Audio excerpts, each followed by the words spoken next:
উফ, একদম কোমর থেকে হাতটা সরান তো। গায়ে পড়ার স্বভাব কি মজ্জায় ঢুকে গেছে? হাত সরালে তো আপনি এখন বাসের ফ্লোরে শুয়ে গড়াগড়ি খেতেন। আর বিশ্বাস করুন, আপনার কোমরের চেয়ে আমার হাতের জোর অনেক বেশি। এখন কৃতজ্ঞতা দেখাবেন নাকি উল্টো ঝাড়ি দেবেন? অসভ্য, একদম অভদ্র একটা। সাহায্য করার নাম করে সুযোগ নিচ্ছেন। আপনি জানেন আমি কে? কে আপনি? বাসের হ্যান্ডেল স্পেশালিস্ট? সুযোগ আমি নেইনি আপু। সুযোগটা নিউটন সাহেব আর এই বাসের ব্রেক কষার টাইমিং করে দিয়েছে। এখন চুপচাপ দাঁড়িয়ে থাকুন, নইলে আবার ব্রেক কষলে কিন্তু এবার আমি কোলবালিশ বানিয়ে ফেলবো। আপনার সাহস তো কম না। মুখ সামলে কথা বলুন, নইলে এক চট দিয়ে আপনার 32টা দাঁত বাসের উইন্ডশিল্ড থেকে বাইরে পাঠিয়ে দেব। বাপরে, এত সুন্দর মুখে এত বিষ! ভয় পাবো নাকি আপনার চর খাওয়ার জন্য গালটা বাড়িয়ে দেব? ডিসিশন নিতে পারছি না তো। ঢাকার এই তপ্ত দুপুরে সদরঘাট টু মিরপুর রোডের শিকড় পরিবহনের ভেতরে তখন রীতিমতো এক ছোটোখাটো অগ্নিকাণ্ড শুরু হয়ে গেছে। আকাশ ঢাকা বিশ্ববিদ্যালয়ের শেষ বর্ষের ছাত্র, সেমিস্টার শেষ করে বাড়িতে ফিরছে। আর ইয়ানা স্মার্ট সুন্দরী এবং চরম মাত্রার জেদি এক নারী, যে কিনা আকাশের বড় বোন তিশার জানের জিগার বান্ধবী, কিন্তু তারা দুজনের কেউই কাউকে চিনে না। বাসের ইঞ্জিন আর মানুষের গাদাগাদি ভিড়ের মাঝে এই দুজনের কথার তুবড়ি ছুটছে। বাসের কন্ডাক্টর কাশেম ভাড়া নিতে এসে আকাশকে ইয়ানার কোমর জড়িয়ে ধরে থাকতে দেখে চোখ কপালে তুলল। ও মামা, এইটা বাস পার্ক না, হাতটা একটু আলগা করেন, মাইন্ড সে তো খারাপ ভাবতেছে। আরে ভাই, আপনিও কি ওনার মতো ভুল বুঝছেন? আপু তো উল্টে পড়ে যাচ্ছিল, আমি জাস্ট সেফটি বেল্টের মতো ওনাকে সেভ করলাম। এখন কি মানুষ বিপদে পড়লে সাহায্যও করবে না? কন্ডাক্টর ভাই, এই ছেলেটা একটা আস্ত পকেটমার আর ইফটিজার। এর নামে কেস দেওয়া উচিত। বাসের পেছন থেকে এক মুরব্বী যাত্রী ধমক দিয়ে বললেন, কি রে ছোকরা, মেরে গায়ে হাত দাও ওভাবে কেন? নামিয়ে দাও বলছি। আকাশ এক সেকেন্ডে মুখটা একদম ভোলা ভালা বাচ্চার মতো করে ফেল। বাসের ভিড় একটু কমতে পাশের সিটের একজন যাত্রী নেমে গেল। ইয়ানা গটগট করতে করতে গিয়ে জানালার পাশের খালি সিটটাতে বসলো। আকাশ তখন এক মুহূর্ত দেরি না করে ইয়ানার ঠিক পাশের সিটটা দখল করে ফেলল। সিট তো সারা বাসে আরও আছে, আমার পাশেই কেন বসতে হবে? কারণ আপনার পাশে বসলে এসি লাগে না, আপনার রাগেই চারপাশটা ঠান্ডা হয়ে যায়। আর তাছাড়া জানালার হাওয়া আমার খুব পছন্দ। আকাশ পকেট থেকে বড় বড় হেডফোন বের করে কানে লাগিয়ে নিল। ইয়ানা তখন হাত পাখা দিয়ে নিজেকে বাতাস করছে আর বিড়বিড় করে আকাশকে গালি দিচ্ছে।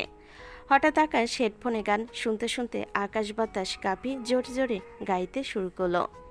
ওরে নীল দরিয়া, আমায় দে রে দে ছাড়িয়া। এই যে, গান থামান। আপনার এই ফাটল ধরা ড্রামের মতো গলার গান শুনে আমার কানের পর্দা ফেটে যাচ্ছে। আকাশ হেডফোন এক কান থেকে সরিয়ে বলে, কিছু বললেন? ও রোমান্টিক গান শুনতে চাচ্ছেন? ঠিক আছে, পরেরটা আপনার জন্য। আকাশ আবার গাওয়া শুরু করলো। বিড়ি জ্বালাইলে, ওরে বিড়ি জ্বালাইলে।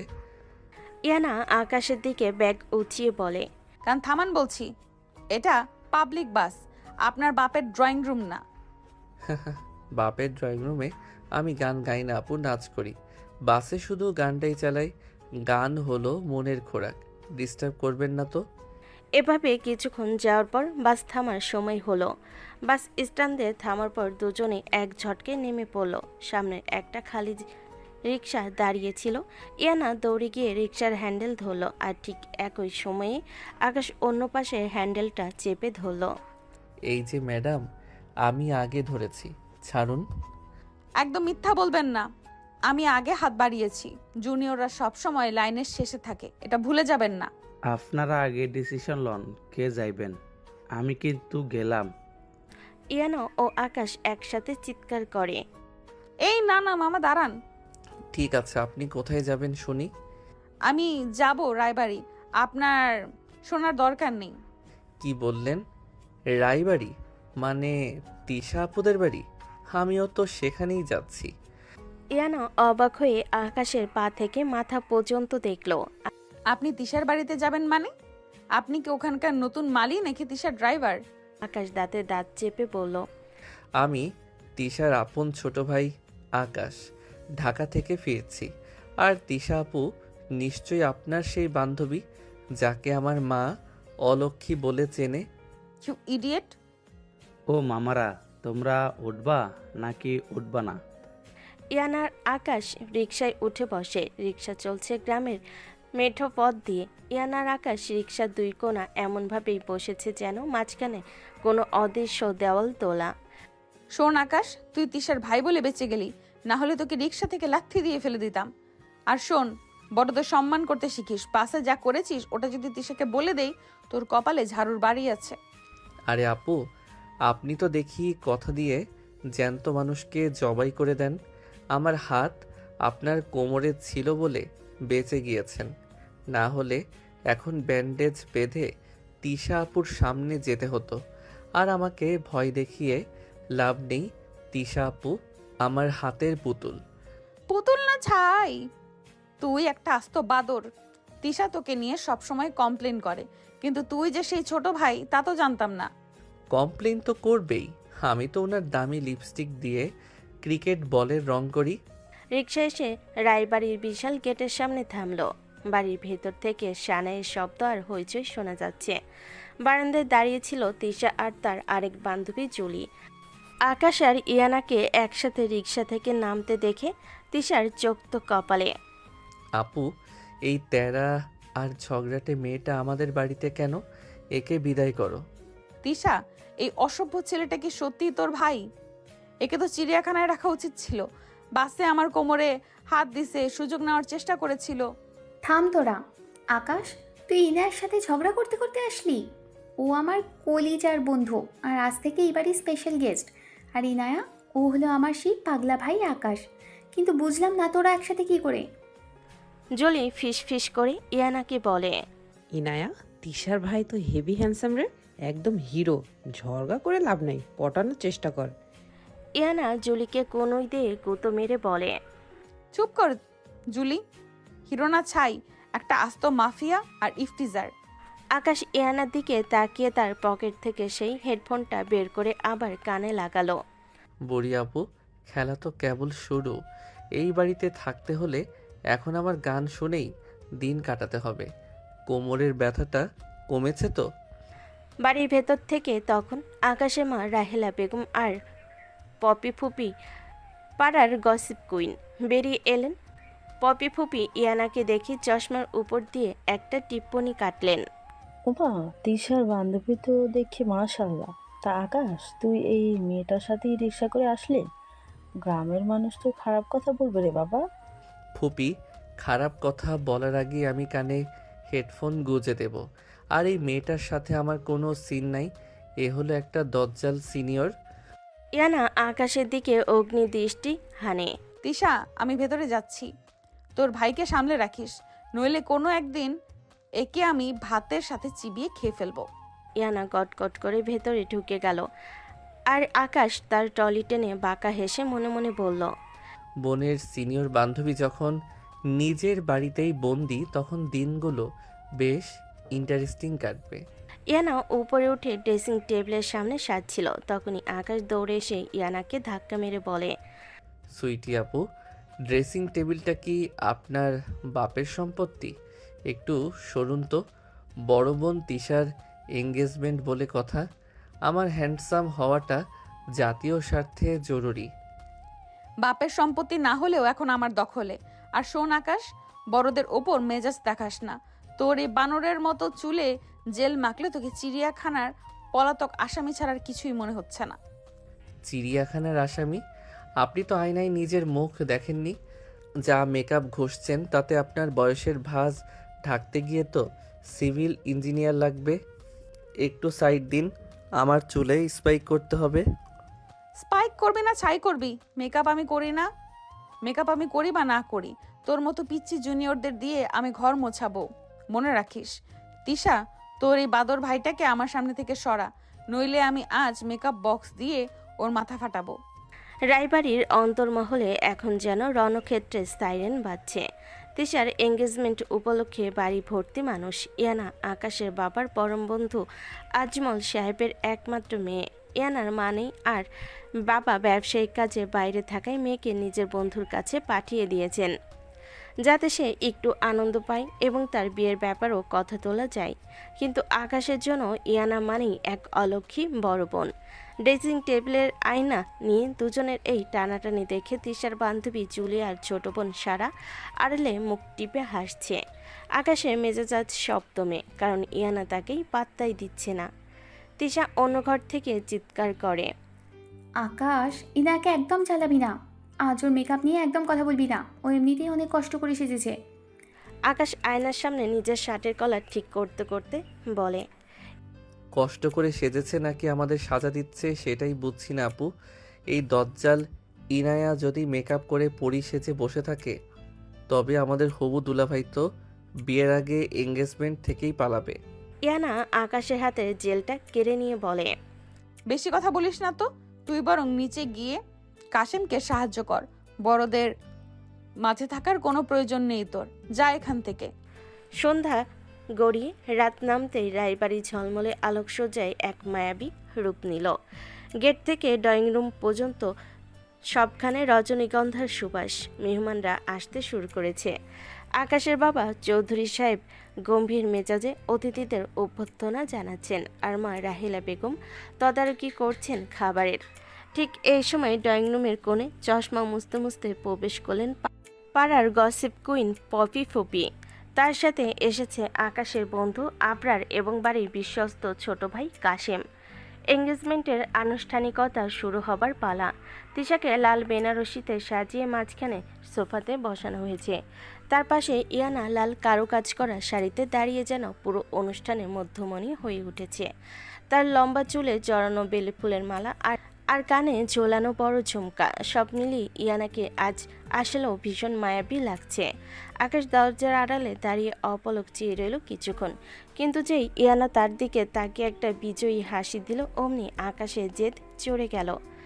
আপনার আকাশের কানের কাছে ফিসফিস করে বলে, মাম্মা, ইনায়া আব্বুকে তো আজ কড়া মাল লাগছে। তুই কি শিওর ঝগড়াই করবি নাকি একটু লাইনে আসবি? কড়া মাল না ছাই, এখন দেখবি আমি এই মালকে কিভাবে পাবলিকলি রোস্ট করি। কাশেম, ওই স্পিকারটা তিশাপুর সোফার নিচে ঠিকঠাক লাগিয়েছিস তো? জি মামা, রিমোট কন্ট্রোল আপনার পকেটে। তিশার হবু বর শাফিন আর তার পরিবার যখন আংটি নিয়ে এগিয়ে এলো, তখন পুরো ঘরে পিনপতন নীরবতা। শাফিন তিশার দিকে তাকিয়ে হাসছে। ঠিক এই সময় চৌধুরী সাহেব আর শাফিনের বাবা একে অপরের হাত জড়িয়ে ধরলেন। আমার তিশা আজ অন্যের ঘরে যাওয়ার প্রথম ধাপে পা রেখেছে। আপনারা আংটি পরানো শুরু করুন। শাফিন যখন তিশার আঙ্গুলে আংটিটা পরাতে যাবে, ঠিক সেই মুহূর্তেই ইয়ানা তিশার ঠিক পেছনে দাঁড়িয়ে খুব সুন্দর করে হাসছিল। আকাশ তার পকেট থেকে ফোনটা বের করে একটি নির্দিষ্ট বাটন টিপে দিল। মুহূর্তের মধ্যে তিশার সোফা নিচ থেকে এক বিকট আর কুৎসিত শব্দ, সজোরে বায়ু নিঃসরণ এর আওয়াজ বের হলো। শান্ত ঘরটিতে সেই আওয়াজ যেন মেঘে গর্জনের মতো প্রতিধ্বনিত হলো। সবাই হকচকিয়ে গেল। তিশার আঙ্গুল কাঁপতে লাগলো, যেহেতু ইয়ানা ঠিক তিশার পেছনে ঝুঁকে দাঁড়িয়েছিল। আবার সন্দেহ আর ঘৃণা ভরা দৃষ্টি সরাসরি গিয়ে পড়ল ইয়ানার উপর। ও মা, তিশার বান্ধবী তো দেখতেই ফিনফিনে সুন্দরী, কিন্তু আদব কাদা তো দেখছি সুবিধের না। ডাল পেঁয়াজও কি একটু বেশিই খাওয়া হয়েছে? পুরো ঘরে এক দমচাপা হাসি রোল উঠল। শাপিনের বাড়ির মহিলারা একে অপরের কানে ফিসফিস করতে লাগলো। ইয়ানার মুখটা মুহূর্তের মধ্যে টমেটোর মতো লাল হয়ে গেল। লজ্জার অপমানে তার চোখ ফেটে জল আসতে চাইল। সে দ্রুত ডাইনিং রুমের দিক থেকে চলে গেল। আকাশ তখন আবরারের সাথে পেছনের সারিতে দাঁড়িয়ে হাসতে হাসতে প্রায় মেঝেতে পড়ে যাচ্ছিল। ইয়ানা আকাশের দিকে এক পলক তাকিয়ে তেড়ে এলো। আকাশ, আমি জানি এটা তোর কাজ, তুই একটা জঘন্য মানুষ। কি হলো ইনায়া আপু, সবাই তালি বাজাচ্ছিল, আমি না হয় একটু অন্যভাবে সেলিব্রেট করলাম। আপনার প্রেস্টিজটা কি একটু হাওয়া হয়ে গেল? অনুষ্ঠান থেমে থাকিনি। তিশার শাপিন আংটি বদল করলো। চারদিকে হাততালির শব্দ, সবাই মিষ্টি মুখ করছে, কিন্তু ইয়ানা তখন ড্রয়িং রুমের এক কোণে দেওয়ালে হেলান দিয়ে দাঁড়িয়ে আকাশের দিকে অগ্নিদৃষ্টি দিয়ে চলেছে। পপি ফুপি তখন হঠাৎ ইয়ানার হাত ধরে চৌধুরী সাহেবের সামনে নিয়ে এলেন। তিনি যা বললেন, হঠাৎ করে ইয়ানা হাঁ হয়ে গেল। চৌধুরী ভাই, ইয়ানার জন্য কিন্তু জিসানই সেরা। আজকের এই ঘটনার পর তো অন্য কেউ ওকে ঘরে নিতে চাইবে না। জিসান কিন্তু বেশ উদার মনের ছেলে। আকাশ মাঝখান থেকে ফোড়ন কেটে বলে, হ্যাঁ ফুপি, জিশান ভাই এতই উদার যে তার উদারতায় পাড়ার মানুষের রাতের ঘুম হারাম হয়ে যায়। ইনায়া আপুর পাশে জিশানকে তো পচা বেগুনের পাশে মরা মূলা মনে হবে। আকাশ, তোর বেয়াদবি একদম সহ্যের বাইরে চলে যাচ্ছে। ইনায়া আজমল সাহেবের মেয়ে, ও আমাদের মেহমান, তুই এখনই ওর কাছে ক্ষমা চা। আকাশের মেজাজ এবার বিগড়ে গেল। নিজের বাবার মুখে ইয়ানার পক্ষ নিয়ে কথা শোনাটা তার এগোতে লাগলো। সে ক্ষমা না চেয়ে কটকট করে নিচে খাবারের দিকে চলে গেল। ইয়ানা চৌধুরী সাহেবের দিকে তাকিয়ে বলে, চাচু থাক, ওর ক্ষমা লাগবে না। আমি বুঝে নিয়েছি এই বাড়িতে আমার জায়গা কোথায়। আর ফুফি, বিয়ের কথা এখন থাক, সময় হোক। তাতে আমার কি, তোমরা তোমাদেরটাই দেখো। খাবারের টেবিলে তখন 12 থেকে 13 জনের হই হুল্লোড়। গ্রানির সুবাস আর সালাদের গন্ধে মোমো করছে চারপাশ। ইয়ানা আর তিশা একসাথে খেতে বসেছিল। জুলি আর সারা তাদের পরিবেশন করছিল। আকাশ ঠিক ইয়ানার উল্টো পাশে সিটে গিয়ে বসলো। সে ইচ্ছে করে ইয়ানাকে রাগানোর জন্য বড় একটা লেবুর টুকরো চিপে ইয়ানার চোখের দিকে ছিটিয়ে দিল। আমার চোখে আকাশ, তুই একটা আস্ত জানোয়ার। ইয়ানা চোখ চেপে ধরে টেবিলের থেকে উঠে দাঁড়ালো। তিশা আর জুলি আকাশকে বকা দিতে শুরু করলো। পপি ফুপি তখনও হাড় চিবোচ্ছেন আর জিসানের ছবি বের করে চৌধুরী সাহেবকে দেখাচ্ছেন। আকাশ, আজ অন্তত শান্তি দিদি। ইনায়া, তুই ওর কথা ধরিস না তো, চল চোখ ধুয়ে দিই। আরে আপু, চোখ ধোয়ার কি আছে? বড়দের তো চোখে সবসময় আগুন থাকে, লেবুর রসে তো সেই আগুন নিভে যাওয়ার কথা। ইয়ানা আর কোনো কথা না বলে রাগে কচকচ করতে করতে তিশার রুমের দিকে চলে গেল। এঙ্গেজমেন্টের আনন্দটা আকাশের এই দুষ্টামি আর অশান্তির ভিড়ে একদম ফিকে হয়ে গেল। আকাশ নিজের মনে বিরিয়ানি খেতে খেতে ভাবলো, ইয়ানার এই রাগী মুখটাই তো আসলে আসল বিনোদন। সে ইয়ানা পেছন পেছন গেল, দেখলো ইয়ানা রাগ করে বসে আছে। এঙ্গেজমেন্টের পরের দিনের সকালটা রায়বাড়িতে শুরু হয়েছে বেশ তপ্তভাবে। কাল রাতের অপমানে শোধ নিতেই ইয়ানা আজ ভোর ভোর উঠেই আকাশের চায়ের কাপে 3 চামচ লবণ আর 1 চিমটি গোলমরিচ গুঁড়ো মিশিয়ে দিয়েছে। আকাশ সেই চা মুখে দিতে এখন বেসিনিকে কুলি করছে। ইয়ানা রান্নাঘরের দরজায় হেলান দিয়ে হাসছে। তার চোখে এক পৈশাচিক আনন্দ। বাড়ির মেহমানরা তখনও ঘুমে। আকাশের বন্ধু আবরার আর চামচা কাশেম কেবল ড্রয়িং রুমে আড্ডা দিতে বসেছে। কিরে জুনিয়র, বাসে তো খুব তেজ দেখিয়েছিলি, এখন নোনা জল খেয়ে মুখটা ওরকম পাতিলেবুর মতো হয়ে গেল কেন? বেশি স্বাদ লাগছে? থু থু, ইনায়া আপু, আপনি কি চা বানিয়েছেন নাকি সমুদ্রের পানি ফুটিয়ে এনেছেন? তিতা আর লবণে আমার জিহ্বা তো এখন অবশ হয়ে গেছে। আপনি কি আমাকে বিষ খাইয়ে মারার প্ল্যান করছেন? বিষ দিলে তো তুই মরেই যেতিস। বেঁচে আছিস তার মানে এটা তোর পাপের শাস্তি।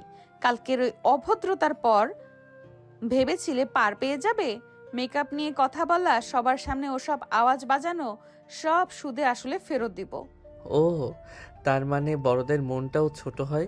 আমি তো ভেবেছিলাম আপনি ক্ষমা করে দেবেন। ঠিক আছে, চা তো খাওয়ালেন, এবার আমার হাতের স্পেশাল খেলাটা দেখার জন্য রেডি হন। আজ আপনাকে আমি সার্কাস দেখাবো। কিরে আকাশ, সকাল সকাল তোর মুখটা ওরকম তিতা করলার মতো কেন? আকাশ গামছা দিয়ে মুখ মুছতে মুছতে বলে, তিতা না মামা, এটা হলো ইনায়া স্পেশাল নোনা চা। উনি মনে করেছেন আমাকে লবণ খাইয়ে জব্দ করবেন। কাশেম, ইনায়া আপু কি বাথরুমে ঢুকেছে? জি মামা, মাত্রই ঢুকলেন, মনে হয় গোসলে গেছেন।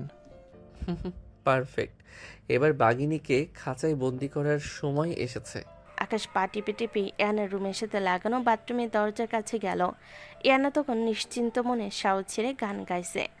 আকাশ বাইরে থেকে একটা শক্ত কাঠের চেলা আর একটা হাতুড়ি দিয়ে বাথরুমের দরজার হুকটা এমনভাবে জ্যাম করে দিল যে ভেতর থেকে হাজার চেষ্টা করলেও ওটা খোলা যাবে না। জ্যাম করার পর আকাশ বাথরুমের ভেন্টিলেটরের নিচে একটা লাউড স্পিকার রাখলো।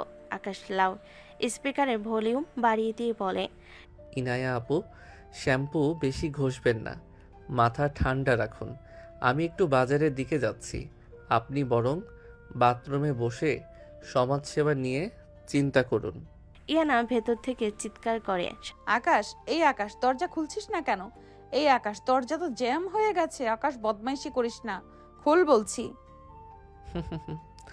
মামা কাশেম, গানটা প্লে করো তো। সাথে সাথে ভেন্টিলেটরের নিচে রাখা স্পিকারটা বিকট শব্দে গান বাজতে শুরু করলো। পিঞ্জিরায় পোষা পাখিরে। ইয়ানা ভেতর থেকে দরজায় ধূপধাপ লাথি মারছে আর চেঁচাচ্ছে, কিন্তু গানের আওয়াজে তার চিৎকার কারো কানে পৌঁছাচ্ছে না। পপি ফুপি তখন ড্রয়িং রুমে বসে চৌধুরী সাহেবের সাথে কথা বলছিলেন। তিনিও গানের আওয়াজ শুনে অবাক। ওমা, তিশার বাপ, তোমার ছেলে কি সাত সকালে গানের বাউল হয়ে গেল নাকি? এত আওয়াজ কিসের? আকাশ, গান কমা বলছি। ইনায়া কোথায়? ঠিক এই সময় গেটে এক জমকালো এন্ট্রি হলো। সাদা শার্ট আর চশমা পরা এক লোক, হাতে এক বিশাল মিষ্টির প্যাকেট আর এক তোড়া গোলাপ ফুল নিয়ে হাজির। এই সেই জিসান, যার কথা পপি ফুপি বারবার বলেছিলেন। জিসান এসে খুব স্মার্টলি পপি ফুপি আর চৌধুরী সাহেবকে সালাম দিল। আসসালামু আলাইকুম, আমি জিশান। পপি ফুপি বলেছিলেন ইনায়া এখানে আছে, তাই ভাবলাম দেখা করে যাই। আকাশের জিসানকে দেখা মাত্রই মেজাজ বিকে গেল। ওরে আমার হবু দুলাভাই, জিশান ভাই, আপনার এই মিষ্টির প্যাকেট দেখে তো মনে হচ্ছে আপনি বিরিয়ানি চুরি করে এনেছেন। তা ইনায়া আপুর সাথে দেখা করবেন? উনি তো এখন নির্জনে আছেন। নির্জনে মানে? কোথায় উনি? আকাশ ইশারায় কাশিমকে কিছু একটা বলল। কাশিম দ্রুত গিয়ে বাগানের ড্রেন থেকে একটা বড়সড় মরা তেলাপোকা আর জ্যান্ত একটা টিকটিকি কৌটায় ভরে আনলো। জিসান তখন ড্রয়িং রুমের সোফায় বসে ইয়ানোর জন্য অপেক্ষা করছিল। আকাশ পেছন থেকে গিয়ে খুব কায়দা করে টিকটিকিটা জিসানের শার্টের কলারের ভেতর ছেড়ে দিল। জিশান ভাই, আপনার পিঠে মনে হয় একটা মাছি বসেছে, আমি একটু ঝেড়ে দেই? আরে না না, থাক, আমি ঠিক। ওরে বাপরে, এ কি সুড়সুড়ি দিচ্ছে কেন? ও মাই গড, পিঠের ভেতর কিছু একটা নড়ছে। জিসান হঠাৎ পাগল হয়ে সোফা থেকে লাফিয়ে উঠল। সে ড্রয়িং রুমের মাঝখানে দাঁড়িয়ে শার্টের ভেতর হাত ঢুকিয়ে দিয়ে লাফালাফি আর নাচ শুরু করলো। তার চশমাটা ছিটকে পড়ল পপি ফুপির কোলের ওপর। ওরে মাগো, বাঁচাও, কামড়াচ্ছে, ভেতরের সাপ নাকি এটা, বাঁচাও। ওমা, জিশান বাবাজির কি মেয়েকে রোগ উঠলো নাকি? ও তিশার বাপ, ধরো ধরো। আকাশ হাসি চেপে গম্ভীর মুখে বলে, ফুপি, মৃগিনা, জিশান ভাই মনে হয় খুশিতে ড্যান্স দিচ্ছেন। ইনায়া আপু দেখলে তো এখনই ফিদা হয়ে যেতেন। জিসান তখন হাহাকার করতে করতে শার্ট খুলে ফেলল। তখন দেখা গেল তার পিঠে একটা টিকটিকি লেজ নাড়ছে। লজ্জার অপমানে জিসান আর এক মুহূর্ত দাঁড়ালো না। মিষ্টি প্যাকেট ফেলে দিয়ে সে এক দৌড়ে গেট দিয়ে বেরিয়ে গেল। আকাশ তখন আবিরের সাথে তালি বাজিয়ে হাসছে। হাসাহাসি থামিয়ে আকাশ এবার ইয়ানার রুমের দিকে গেল। আধা ঘন্টা পর সে দরজার জ্যামটা খুলে দিল। ইয়ানা ভেজা চুলে তোয়ালে জড়িয়ে রাগে কাঁপতে কাঁপতে বেরিয়ে এলো। তার চোখে মুখে রাগ একদম আগ্নেয়গিরি হয়ে আছে। ইয়ানা আকাশের দিকে তেড়ে গিয়ে তার শার্টের কলার ধরল। আকাশ, তুই কি মানুষ নাকি জানোয়ার? বাথরুমে আটকে গান বাজাচ্ছিস? আমি যদি এখন অসুস্থ হয়ে পড়তাম? আকাশ ইয়ানাকে এক ঝটকায় দেওয়ালের সাথে চেপে ধরল। অসুস্থ হওয়ার কি আছে? সিনিয়রদের একটু নির্জনে চিন্তা করার সুযোগ করে দিলাম। আর শুনুন, আপনার ওই রত্ন জিশান ভাই তো আপনার ড্যান্স দেখে পালিয়ে গেছেন। লোনা চা খাওয়ানোর সাহস তো বেশ বেড়েছে আপনার। ইয়ানা আকাশের হাতের বাঁধন থেকে ছাড়ানোর চেষ্টা করে। তুই কেন আমার সম্বন্ধটা নষ্ট করেছিস? তোর সমস্যা কি? আকাশ ইয়ানার চোখের খুব কাছে গিয়ে বাঁকা হাসলো। সমস্যা হলো, এই রায়বাড়ি আমার এলাকা, আর আমার এলাকায় থাকতে হলে ইনায়া আপুকে শুধু আমার জ্বালাতনই সহ্য করতে হবে। কোনো জিশান ফিশান এখানে টিকবে না।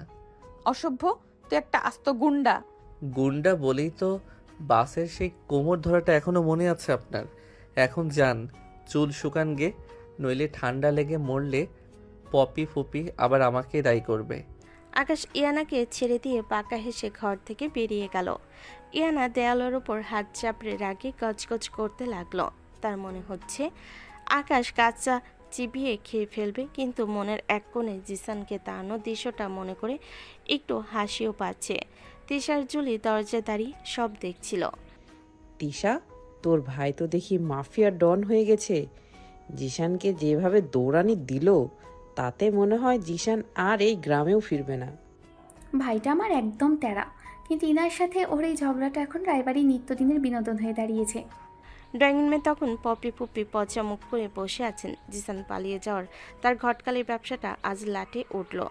আকাশ ইশারায় আবরারকে বলল, মামা এখন বিরিয়ানি অর্ডার করো। ইনায়া আপুর মেজাজ ঠান্ডা করতে আজ বিরিয়ানি লাগবে। পরের দিন রায়বাড়ির অন্তর্মহলে সকালটা শুরু হয়েছে যেন এক অদৃশ্য পারমাণবিক বিস্ফোরণ দিয়ে। আকাশ পা টিপে টিপে ইয়ানার রুমের সাথে লাগানো বাথরুমের দরজার কাছে গেল। ইয়ানা তখন নিশ্চিন্ত মনে শাওয়ার ছেড়ে গান গাইছে। আকাশ বাইরে থেকে একটা শক্ত কাঠের চেলা দিয়ে বাথরুমের দরজার হুকটা এমনভাবে জ্যাম করে দিল যে ভেতর থেকে হাজার চেষ্টা করলেও ওটা খোলা যাবে না। জ্যাম করার পর আকাশ বাথরুমের ভেন্টিলেটরের নিচে আজকেও আবার একটা লাউড স্পিকার রেখে ভলিউম বাড়িয়ে গান ছেড়ে দিল পিঞ্জিরার পোষা পাখিরে।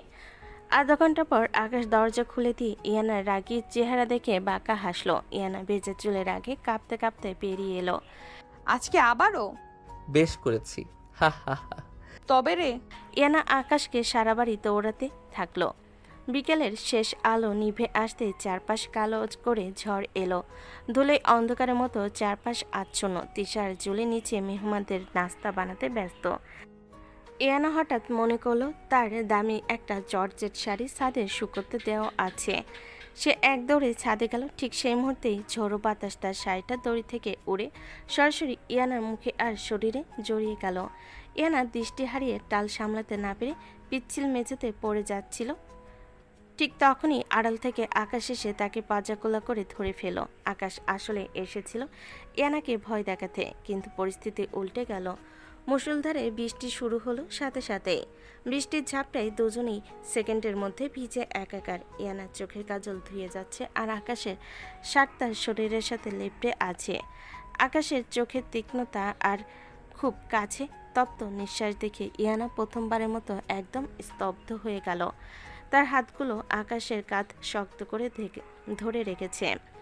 আকাশ ইয়ানার কানের কাছে মুখ নিয়ে ফিসফিস করে, বাসের কোমর ধরাটা তো ছোটখাটো ধাক্কা ছিল ইনায়া। এই বৃষ্টির রাতে তোমাকে এভাবে ধরলে কিন্তু আমিই হারাবো। শাড়িটা সরাও মুখ থেকে, নইলে তো জানতেই পারবে না কে তোমাকে বাঁচালো। ইয়ানা শাড়ি সরিয়ে আকাশের চোখের দিকে তাকালো। বৃষ্টির শব্দে চারপাশ নিঝুম, শুধু দুজনের নিঃশ্বাসের শব্দ শোনা যাচ্ছে। ইয়ানার বুক কাঁপছে, কিন্তু সে কিছু বলতে পারল না। আকাশে সেই পৈশাচিক অথচ তীব্র দৃষ্টিতে যেন কোনো জাদু ছিল। কয়েক মুহূর্তের এই অনিচ্ছাকৃত রোমাঞ্চ যেন রায়বাড়ির ছাদকে স্তব্ধ করে দিল। এরপর আকাশ হঠাৎ তাকে ছেড়ে দিল। ইয়ানা মেঝেতে পড়ে চেঁচাতে লাগলো, ও মাগো, কি ব্যথা! অসভ্য ইতর একটা, এইভাবে ফেললি কেন? রাতে ডিনার টেবিল, 12 থেকে 13 জনের বিশাল বাহিনী। চৌধুরী সাহেব মাঝখানে গম্ভীর মুখে বসে আছেন। টেবিলে বিরিয়ানি আর রোস্টের সুবাস। আর আবরার আর কাশেম আকাশের ঠিক পাশে বসে ইশারা করছে। আকাশ ছাদের ঘটনার পর কেমন জানি একটু অন্যমনস্ক ছিল, কিন্তু ইয়ানাকে রাগানোর সুযোগ সে ছাড়বে না। আবরার আকাশের কানে কাছে ফিসফিস করে, ইনায়া আপু তোর দিকে বারবার তাকাচ্ছে, নিচে পা দিয়ে একটু খোঁচা দে না, ঝগড়াটা আবার শুরু হোক। আকাশ মাথা নাড়িয়ে ধীরে ধীরে টেবিলের নিচে পা বাড়িয়ে দিল। সে ভেবেছিল ইয়ানার পায়ের পাতা খুঁজে পাবে, কিন্তু অন্ধকারে আর উত্তেজনায় আকাশের পা গিয়ে লাগলো সোজা পপি পপির পায়ে। আকাশ বেশ জোরে সোরে একটা খোঁচা দিল। পপি পপি হঠাৎ প্লেট ফেলে চিৎকার করে লাফিয়ে উঠলেন, ও মা গো, তিশার বাপ রক্ষা করো গো, তোমার ছেলে তো দেখি টেবিলে বসে সবার সামনে আমার পা টিপছে, অসভ্য ছেলে কোথাকার। পুরো ডাইনিং টেবিলে পিনপতন নীরবতা, তারপরে হাসি রোল পড়ল। চৌধুরী সাহেব রাগে আকাশকে এক ধমক দিলেন, আকাশ, তোর বেয়াদবি একদম সহ্যের বাইরে চলে যাচ্ছে। পপি ফুপির কাছে মাপ চা। ফুপি, আমি আসলে একটা মশা মারতে গিয়েছিলাম। ইয়ানা টেবিলের ওপাশ থেকে মুখ টিপে হাসছে। সে টেবিলের নিচ দিয়ে আকাশ পায়ে এক প্রচণ্ড চিমটি কাটল। আকাশ যন্ত্রণায় কুকড়ে গেল, কিন্তু আওয়াজ করতে পারল না। তিশা আর জুলি নিজেদের রুমে বসে এসব ঘটনা পর্যবেক্ষণ করছিল। তারা শিওর যে আকাশ আর ইয়ানার মধ্যে কিছু একটা চলছে। তারা ঠিক করলো আকাশকে দিয়ে ইয়ানার ঘরে কোনো চিরকুট বা ফোনে রোমান্টিক গান সেট করাবে। তারা ভাবলো এটাই ভালোবাসার প্রথম ধাপ। কিন্তু রাত গভীর হলে যখন জুলি আর তিশা আড়াল থেকে আকাশ আর ইয়ানার কথা শোনার চেষ্টা করলো, তখন দেখা গেল এক ভিন্ন চিত্র। আকাশ তার ঘরে আবরারের সাথে বসে হাসাহাসি করছে। মামা, ছাদের উপর ওই দজ্জালটাকে যে ভয়টা দেখিয়েছি না, আজও সারা রাত ঘুমাতে পারবে না। আমি তো জাস্ট ওকে জব্দ করার জন্য ওরকম নাটক করেছি। ওর মতো সিনিয়রের প্রতি আমার বিন্দুমাত্র আগ্রহ নেই। এদিকে ইয়ানা তার ঘরে সারাকে বলছে, আরে আকাশ তো একটা পিচ্চি বাঁদর, ছাতে ওটা ছিল স্রেফ দুর্ঘটনা। ওর এই দাপট দেখলে আমার শুধু হাসি পায়। ওর প্রেমে পড়া তো দূরের কথা, ওর হাসি দেখলেই আমার পিত্তি জ্বলে যায়। বন্ধুরা আর বাড়ির বড়রা তখন বিয়ের সানাই শোনার স্বপ্নে বিভোর। আকাশ আর ইয়ানা তখন একে অপরকে কিভাবে কাল আরও বেশি জ্বালানো যায় সেই প্ল্যান করতে করতে ঘুমিয়ে পড়ল। দুজনের হৃদয়ে কোনো আগ্রহ নেই, আছে শুধু একরাশ ঝগড়া আর জেদ। ধুর, ওরা তো কেউ কাউকে দেখতেই পারে না, আমরা আরও কি ভাবলাম। সেই তো, হাই কপাল। পরের দিন রায়বাড়িতে আজ তিশার গায়ে হলুদ। সকাল থেকেই কাঁচা হলুদ আর গাঁদা ফুলের সুবাসে বাড়ি মম করছে। দোতলার বারান্দা থেকে নিচতলা পর্যন্ত হলুদ কাপড়ে সাজানো হয়েছে। কিন্তু এই উৎসবের মাঝেও আকাশ আর ইয়ানার মধ্যকার তৃতীয় বিশ্বযুদ্ধ থামার কোনো লক্ষণ নেই। আকাশ মেহমান সামলানোর ফাঁকে ফাঁকে সুযোগ খুঁজছে কিভাবে ইয়ানাকে একটু চালানো যায়। ইয়ানা তার ঘরে একা আয়নার সামনে দাঁড়িয়ে হলুদ রঙের একটা দামি জামদানি শাড়ি পরার আপ্রাণ চেষ্টা করছে সে। কুচিগুলো কিছুতেই ঠিক হচ্ছে না। ইয়ানার কপালে বিরক্তির ঘাম। ঠিক সেই মুহূর্তে দরজাটা হুট করে খুলে গেল। কোনো নক না করেই ভেতরে ঢুকে পড়ল আকাশ। ইয়ানা চমকে উঠে শাড়ির আঁচলটা গায়ে জড়িয়ে নিল, বলে, আকাশ, তুই তুই ভেতরে আসলি কেন? আর এই বাড়িতে কি দরজা নক করার নিয়ম নেই? আকাশ হাতে একটা পারফিউমের বোতল নিয়ে বাঁকা হেসে বলে, নিয়ম তো আপনার জন্য আপু, আমার জন্য তো এই বাড়িটাই রাজত্ব। তা শাড়িটা তো দেখি আপনাকে পেঁচিয়ে ধরেছে, নাকি আপনি শাড়িকে পেঁচিয়েছেন? কুচিগুলো তো একদম তালগোল পাকিয়ে আছে। তোর জ্ঞান দিতে হবে না। তুই এখন এখান থেকে যাবি নাকি আমি চিৎকার দিব? আকাশ ধীরে ধীরে ইয়ানার দিকে এগিয়ে গিয়ে বলে, চিৎকার দিলে পপি ফুপি এসে দেখবে জুনিয়র ভাই তার সিনিয়র আপুকে শাড়ি পরাতে সাহায্য করছে। খারাপ তো হবে না দৃশ্যটা, তাই না? আকাশ ইয়ানার খুব কাছে গিয়ে দাঁড়ালো। ইয়ানার নিঃশ্বাস আটকে আসছে। আকাশ হঠাৎ নিচু হয়ে ইয়ানার হাতের শাড়ি কুচিগুলো নিজ শক্ত হাতে ধরে ফেলল। আকাশ, কি করছিস? চুপচাপ দাঁড়ান, বড়দের বুদ্ধি কম থাকলে ছোটদেরই কাজ করে দিতে হয়। আকাশ খুব নিপুণভাবে শাড়ি কুচিগুলো সেট করে দিল। ইয়ানার পেটের কাছে আকাশের আঙ্গুলের হালকা স্পর্শ লাগতে সে শিউরে উঠল। আয়নায় দুজনের প্রতিচ্ছবি, আকাশের দীর্ঘদেহী কাঠামো আর ইয়ানার মায়াবী রূপ। কয়েক সেকেন্ডের জন্য ঘরের পরিবেশ একদম থমকে গেল।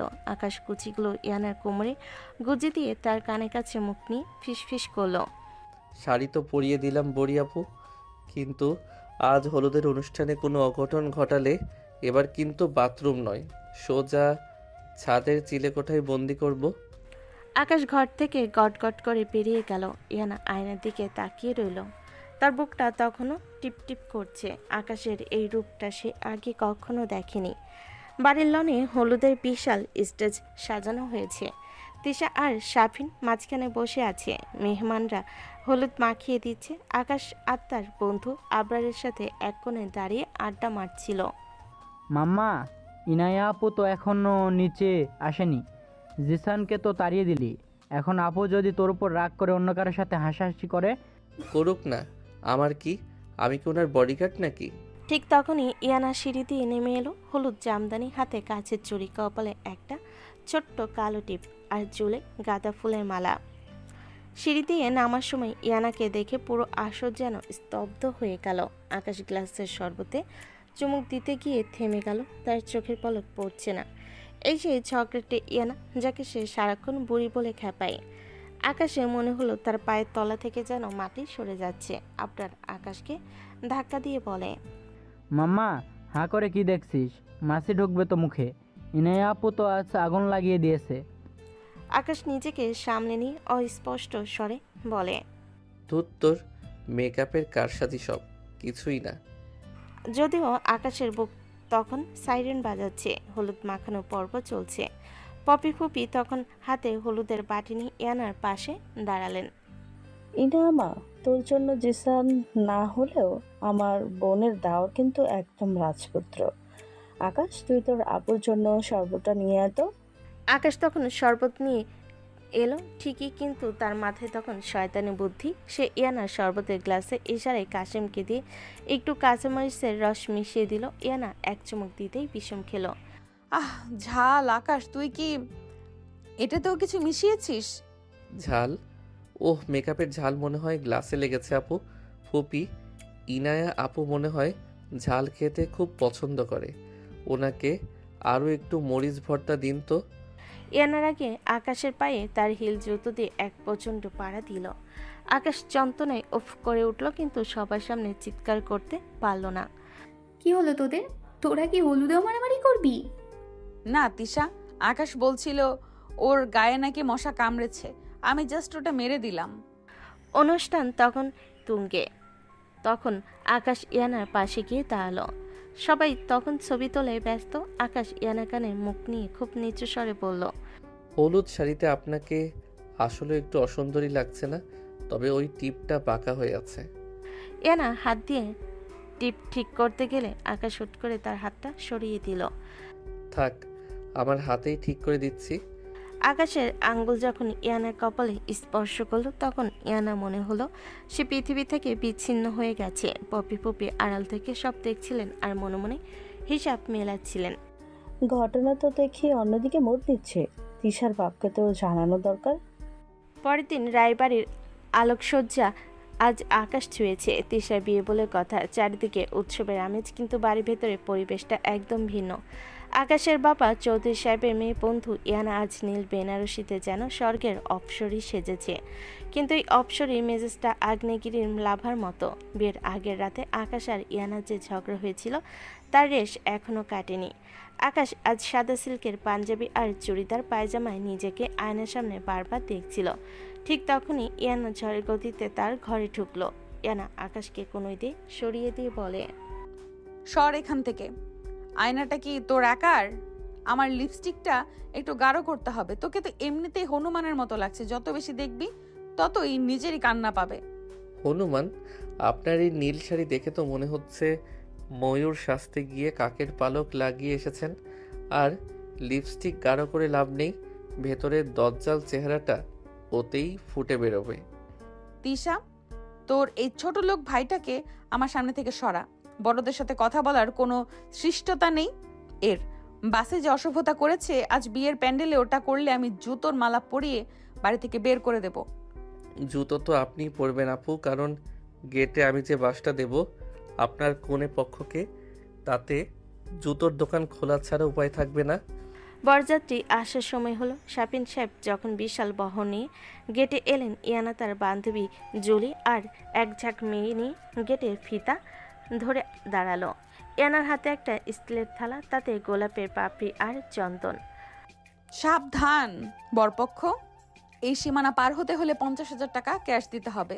1 পয়সাও কম হলে বরকে আজ সারা রাত গেটে দাঁড়িয়ে মশার তাড়াতে হবে। আকাশ বরের পাশ থেকে বীরদর্পে এগিয়ে এসে বলে, কি বললেন? 50,000? এই টাকা দিয়ে কি আপনার বাবার ঋণ শোধ করবেন? নাকি আপনার ওই রিঙ্কেল রিমুভার ক্রিমের স্টক শেষ হয়ে গেছে? কাশেম, আবরার, এদিকে আয় তো। মামা অর্ডার দাও, এই মেয়েদের আমরা তুলো। ম্যাডাম ইনায়া, আমরা 5,000 টাকা দেব, বড়জোর 10,000। রাস্তা ছাড়ুন, নইলে আমরা কিন্তু জোর করে ঢুকে যাব। জোর করবি? সমস্যা, সাহস থাকলে কর। তিশা বাড়ির সম্মান কি তোর কাছে 5,000 টাকা? সম্মান না আপু, এটা হলো চাঁদাবাজি, আর চাঁদাবাজদের সাথে আমার ডিল করার স্টাইলটা আলাদা।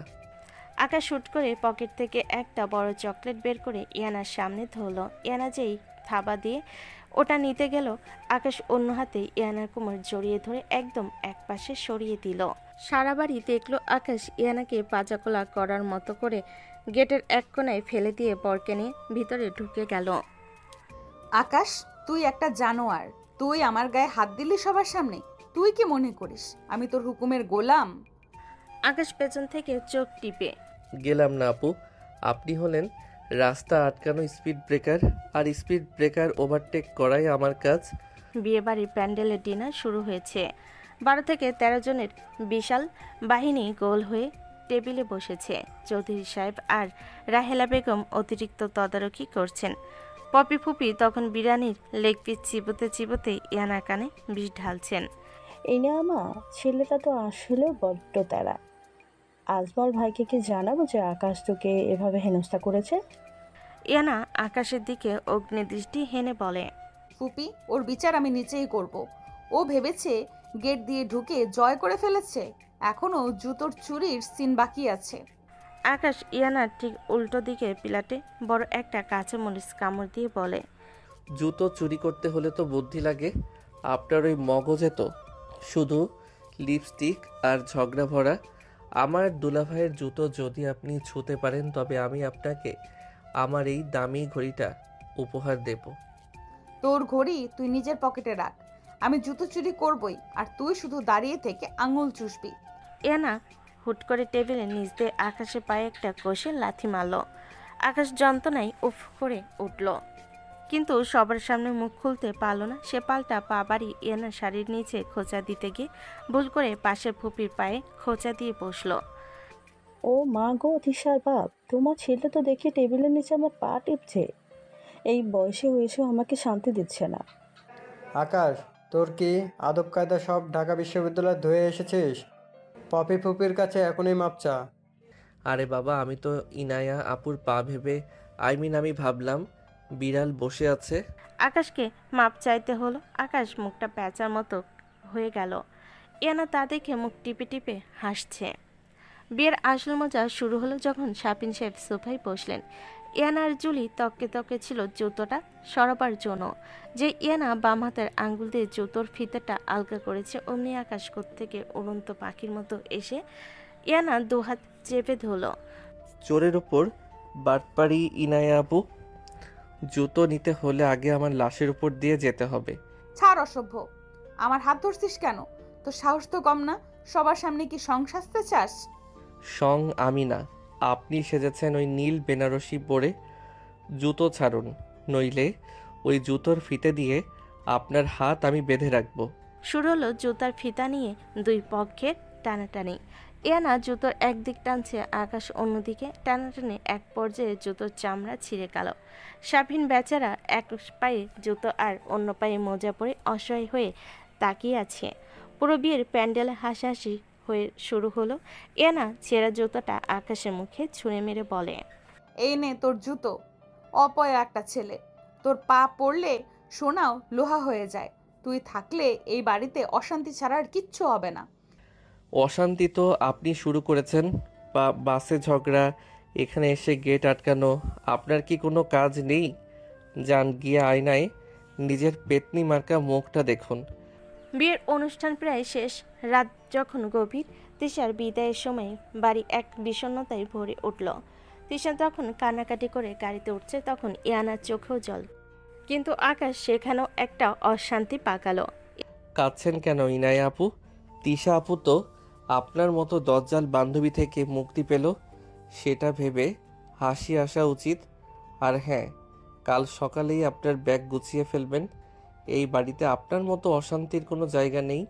ইয়ানা চোখ মুছে তপ্ত স্বরে বলে ওঠে, আমি কাল সকালেই চলে যাচ্ছি আকাশ। তোর এই কুৎসিত চেহারা যেন আমাকে আর দেখতে না হয়। তোর মতো জুনিয়রকে আমি ঘৃণা করি। ঘৃণাটা মিউচুয়াল আপু। বাসে আপনাকে বাঁচানোটা ছিল আমার জীবনের সবচেয়ে বড় ভুল। যান, এখন বিদায় হন। আকাশের ইয়ানা এই মারমুখী জেদ আর ঝগড়া দেখে বাড়ির বাকি সবে হতাশ হলো। তিশা যাওয়ার সময় দুজনকে মিল করতে চেয়েছিল, কিন্তু তাদের মাঝে এখন শুধু একরাশ তিক্ততা।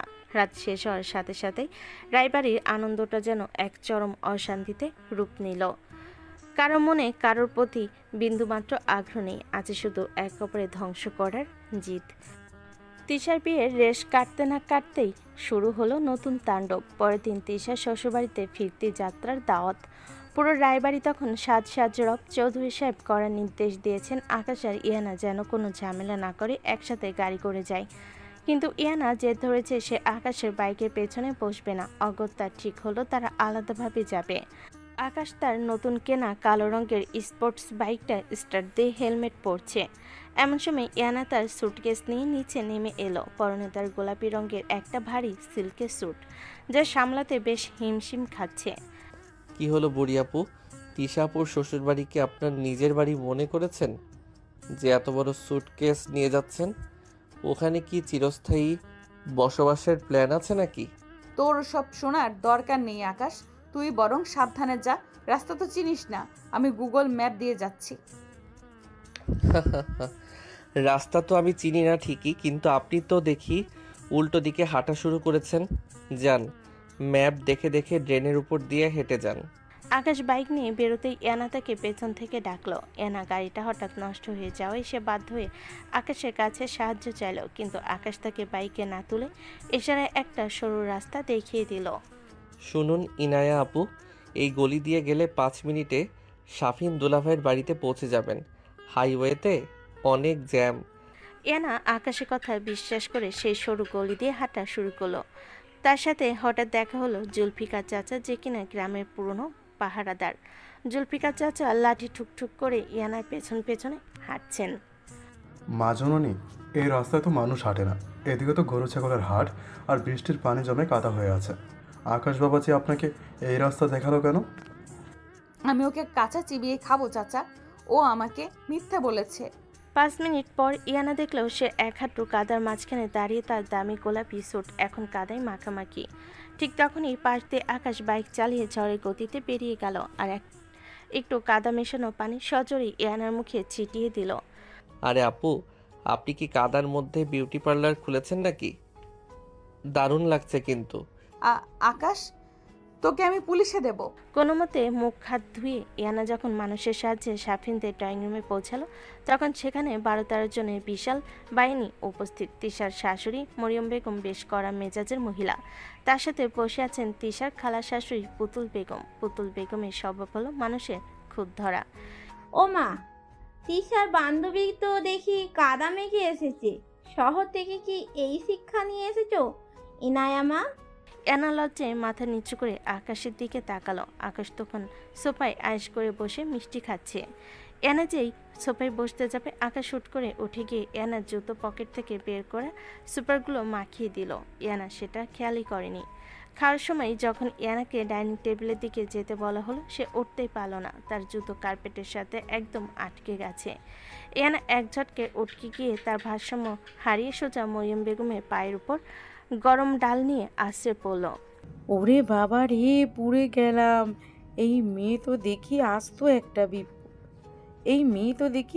একটা আপদ। তিশা, তোমার বান্ধবীর কি পায়ে কোনো সমস্যা আছে? আকাশ মিষ্টি গলায় গামলা হাতে নিয়ে বলে, চাচি, আপনি কিছু মনে করবেন না। ইনায়া আপুর মাঝে মধ্যে এরকম লেগ প্যারালাইসিস হয়। উনি তো আসলে একটু বয়স্ক মানুষ, তো পা সামলাতে পারেন না। ইয়ানা আকাশের হাতের উপর চিমটি কেটে বলে, চুপ কর তুই। আন্টি, আমি সত্যিই দুঃখিত। ঠিক আছে, আর মাপ চাইতে হবে না। দাওয়াত শেষ। ইয়ানা আর এই মুহূর্তে এই এলাকার থাকতে রাজি নয়। সে ঠিক করলো আজই ঢাকা ফিরে যাবে। একটা ওছিলা দিয়ে সে সেখান থেকে চলে গেল। সে যখন বাসের টিকিট কাটলো, তখন দেখলো পাশের সিটে বসে আছে খোদ আকাশ। আকাশের বন্ধু আবরার আর চাচা কাশেম বাসের পেছনে সিটে বসে পপকর্ন খাচ্ছে আর মজা দেখছে। তুই আবার আমার পাশে কেন? সারা দুনিয়ায় কি আর কোনো বাসা নেই? আর কোনো বাস নেই? আপনার বাবার কেনা বাস নয় এটা। আমার সিট আমি বুক করেছি। আর আপনার ব্যাগে ওটা কি নড়ছে? ব্যাগে আবার কি নড়বে? আজে বাজে কথা বলবি না। ইয়ানা যে ব্যাগ খুললো তার পানির বোতল বের করার জন্য, অমনি আকাশ সুযোগ বুঝে একটা খেলনা জ্যান্ত চেহারার ইঁদুর ব্যাগের ভেতর থেকে ঠেলে দিল। ইঁদুরটা দেখতে এতটাই বাস্তব যে ইয়ানা দেখে এক বিকট চিৎকার দিল, ওরে মাগো, ইঁদুর বাঁচাও! আকাশ, ইঁদুর সরা! ইয়ানা লাফালাফি শুরু করতে বাসের ড্রাইভার রহমত আলী বাস থামিয়ে দিলেন। যাত্রীরা সবাই বিরক্ত হয়ে ইয়ানার দিকে তাকাচ্ছে। আকাশ যাত্রীদের উদ্দেশ্যে গম্ভীর মুখে বলে, ভাই সব, আপনারা ক্ষমা করবেন। আমার এই বড় বোনটা ছোটবেলায় একবার ইঁদুর কামড় খেয়েছিল তো, তাই এখন থেকে মাথায় একটু গোলমাল আছে। ইঁদুর দেখলেই উনি হিন্দি সিরিয়ালের মতো নাচ শুরু করেন। মিথ্যা কথা, এটা তুই রেখেছিস। মামা অর্ডার দাও, এই মেয়েদের আমরা তুলোধুনোর মতো উড়িয়ে দেব।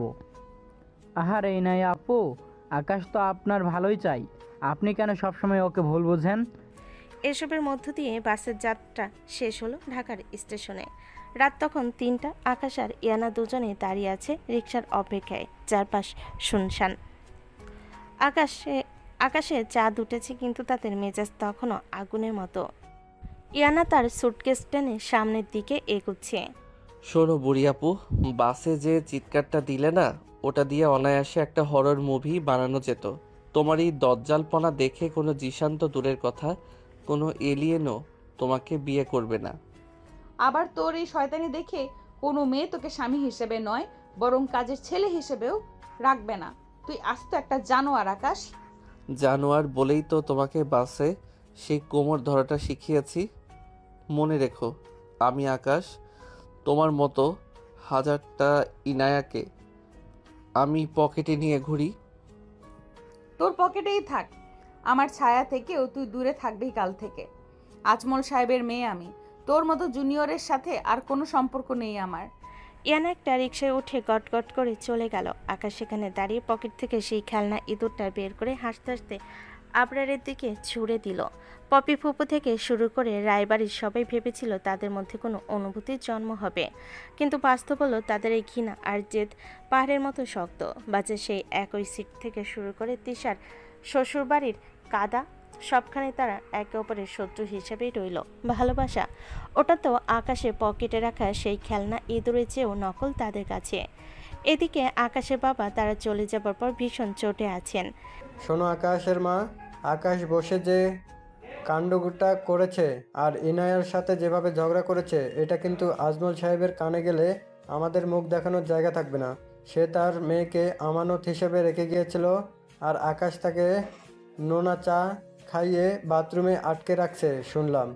রায়বাড়ির ড্রয়িং রুমে চৌধুরী সাহেবের গলা রক ফুলিয়ে আকাশকে শাসন করছেন। তিশার বিয়ের পর বাড়ির পরিবেশটা একদম থিতিয়ে এসেছে, কিন্তু আকাশ আর ইয়ানা সেই মহাভারত যুদ্ধের রেশ এখনো সবার মুখে মুখে।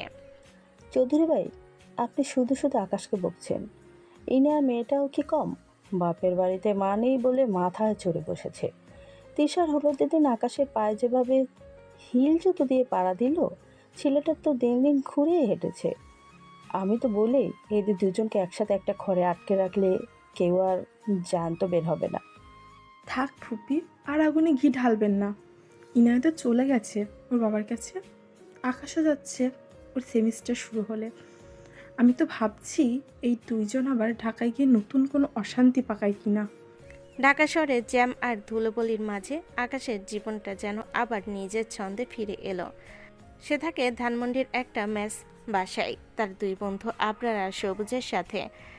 ঢাকায় তারা বিশ্ববিদ্যালয়ের ছাত্র, কিন্তু পড়াশোনার চেয়ে তার বেশি মন থাকে রাইড শেয়ারিং অ্যাপে বাইক চালিয়ে হাত খরচ জোগাড় করা আর নতুন নতুন উপায়ে মানুষকে চালানো। যদিও তার বাবার টাকার অভাব নেই।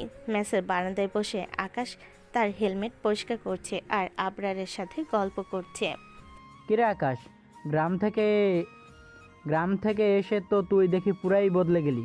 ইনায়া আপুর সাথে সেই জুতোর লড়াইয়ের খবর কি? ঢাকায় এসে কি শান্তি পালি? শান্তি না ছাই, ওই দজ্জাল ইনায়ার চেহারা মনে পড়লে আমার পিত্তি জ্বলে যায়। কপাল ভালো যে ঢাকা এত বড় শহর, ওর সাথে আর দেখা হওয়ার সম্ভাবনা নাই। দেখা হলে তো এবার আমি ওকে বাইকের পেছনে বেঁধে পুরো মিরপুর রোড ঘোরাতাম। বেশি ভাবিস না মামা, প্রবাদ আছে না, অভাগা যেদিকে যায় সাগর শুকিয়ে যায়। দেখবি কোনো একদিন ঠিকই তোর বাইকের পিছনেই ও এসে বসবে। অসম্ভব, ও যদি আমার বাইকে ওঠে তবে আমি বাইক চালানো ছেড়ে রিক্সা চালানো শুরু করব। ওদিকে বনানীর এক আভিজাত ফ্ল্যাটে ইয়ানা তার বাবার সাথে থাকে। ইয়ানার বাবা আজমল সাহেব ইদানিং খুব মেয়ের মেজাজ দেখে খুব চিন্তিত। তিনি চাচ্ছেন ইয়ানা তাদের ফ্যামিলি বিজনেস সামলাক। ইয়ানা আজ একটা খুব দামি মিটিংয়ের জন্য রেডি হচ্ছে। পরনে তার দামি ফর্মাল স্যুট, চোখে আভিজাত্যের ছাপ। ইনায়া সোনামা, চৌধুরী সাহেবের বাড়ির ওই ছেলেটার সাথে যা হয়েছে সব ভুলে যাও। আজ গ্লোবাল সলিউশন এর সাথে আমাদের একটা বড় ডিল আছে। সময় মতো অফিসে পৌঁছানো চাই। ড্রাইভার তো ছুটিতে। তুমি একটা উপায় বা পাঠাও, কল করে চলে যাও। বাবা, ওই আকাশ নামের জঙ্গলটার কথা আমার সামনে আর নিও না। ও একটা অভদ্র জুনিয়র। আর চিন্তা করো না, আমি ঠিক সময়ে মিটিংয়ে পৌঁছে যাব। ঢাকার জ্যাম সামলানো আমার বা হাতের কাজ। বনানীর রাস্তায় দাঁড়িয়ে ইয়ানা তার অ্যাপে একটা বাইকের রিকোয়েস্ট পাঠালো। ঠিক 2 মিনিটের মাথায় একটা কালো রঙের স্পোর্টস বাইক এসে তার সামনে থামলো। চালকের মাথায় বড় কালো হেলমেট, মুখ দেখা যাচ্ছে না। আকাশ, ম্যাডাম, আপনি কি বনানী 11 নম্বর যাবেন? হ্যাঁ, সাবধানে চালাবেন। আর শোনেন, হেলমেট কি আপনার ছোট? কত তো পরিষ্কার বোঝা যাচ্ছে না। আরে এই কণ্ঠস্বর তো আমার অতি পরিচিত। এ কি সেই দজ্জাল ইনায়া? আল্লাহ, তুমি আমার কপালে আজ এ কি জুটাইলে। বুঝতে পারলো ইয়ানা তাকে চিনতে পারেনি। সে ভাবলো এটাই মোক্ষম সুযোগ রায়বাড়ির অপমানের শোধ নেওয়ার। ইয়ানা বাইকে বসলো, কিন্তু একটু দূরত্ব বজায় রেখে। ম্যাডাম, ধরে বসুন। ঢাকার জ্যাম কাটাতে আমাকে একটু আঁকাবাঁকা চলতে হবে। খবরদার, একদম গায়ে হাত দেবেন না। আপনি আপনার কাজ করুন, আমি আমার জায়গায় ঠিক আছি। আকাশ বাঁকা হাসি হাসলো। সে বাইক নিয়ে মেন রোড ছেড়ে তেজগাঁওয়ের ভেতরে ঘিঞ্জি গলিতে ঢুকে পড়লো। জ্যাম নেই, কিন্তু গলিগুলো এতই সরু আর নোংরা যে এনা দামি পারফিউমের বদলে নাকে আসছে পচা ট্রেনের গন্ধ। এই যে ভাই, আপনি কোন দিক দিয়ে যাচ্ছেন? গুগল ম্যাপ তো হাইওয়ে দেখাচ্ছে। ম্যাপ দিয়ে কি আর ঢাকার জলই চলে ম্যাডাম? আমি জানি শর্টকাট। আপনি চুপচাপ বসে থাকুন। আকাশ ইচ্ছে করে একটা বড় গর্তের উপর দিয়ে জড়ো ব্রেক কষলো। ইয়ানা সামলাতে না পেরে আকাশের পিঠের উপর আশ্রে পড়ল। অসভ্য! ব্রেক কষার কি কোনো নিয়ম নেই? আপনি কি নতুন বাইক চালানো শিখেছেন? আকাশ হেলমেট খুলে এক ঝটকায় পেছন ফিরে পড়ল।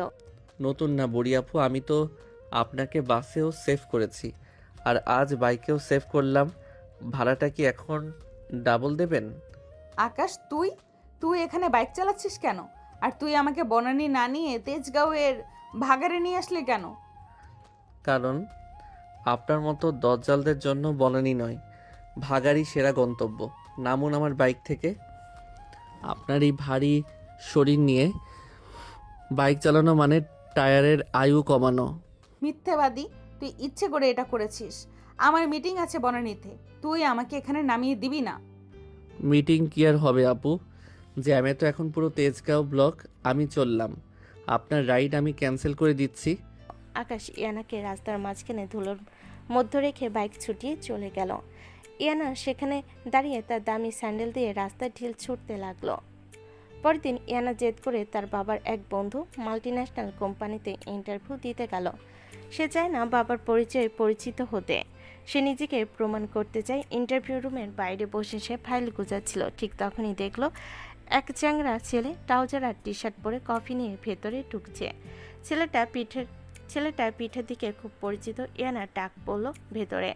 সে রুমে ঢুকে দেখলো 3জন ইন্টারভিউয়ার বসে আছে, আর সাইডে একটা টুলে বসে কফি খাচ্ছে চিরশত্রু আকাশ। আসুন মিস ইসিরা, আপনার সিভি তো বেশ ইমপ্রেশন। তো আপনি আমাদের কোম্পানিতে কেন জয়েন করতে চান? স্যার, আমি মনে করি আমার স্কিল এই কোম্পানির। স্যার, একটা কথা বলি।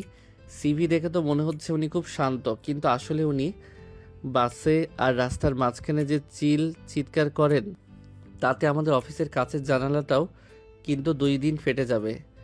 তুমি এখানে ইন্টারনেট হিসাবে এসেছো, বড়দের কথার মাঝখানে কথা বলবা না তো? আপনি একে চেনেন? হ্যাঁ স্যার, ও আমার বাবার বন্ধুর ছেলে। ও আসলে খুব খারাপ জোকস বলতে পারে তো, তাই সব জায়গায় ফালতু কথা বলে। স্যার, উনি যখন ইন্টারভিউ দিতে এসেছেন একটা প্র্যাকটিক্যাল টেস্ট নেওয়া হোক। ইনায়া আপু, এই যে কফিটা দেখছেন, এটাতে চিনি একটু কম হয়েছে। আপনি কি একটু কিচেনে গিয়ে বড়দের মতো 1 কাপ কড়া চা বানিয়ে আনতে পারবেন? আপনার নোনা চাটা খুব মিস করছি। মিস্টার আকাশ, আপনি আপনার চরকায় তেল দিন। স্যার, এই ছেলেকে যদি আপনারা অফিসে রাখেন তবে আমি নিশ্চিত আপনাদের প্রোডাক্টিভিটি 0 হয়ে যাবে, কারণ ও কাজের চেয়ে শয়তানি বেশি করে। তো আপনি ওকে চেনেন? আকাশ তুমি বাইরে যাও, ইনা আমরা আপনার সিবি কন্ডিশন করতেছি।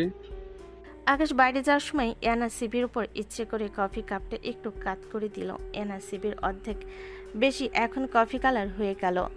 ও সরি আপু, কফিটা তো সিভির মতোই তেতো ছিল, তাই একটু ছিটিয়ে গেল।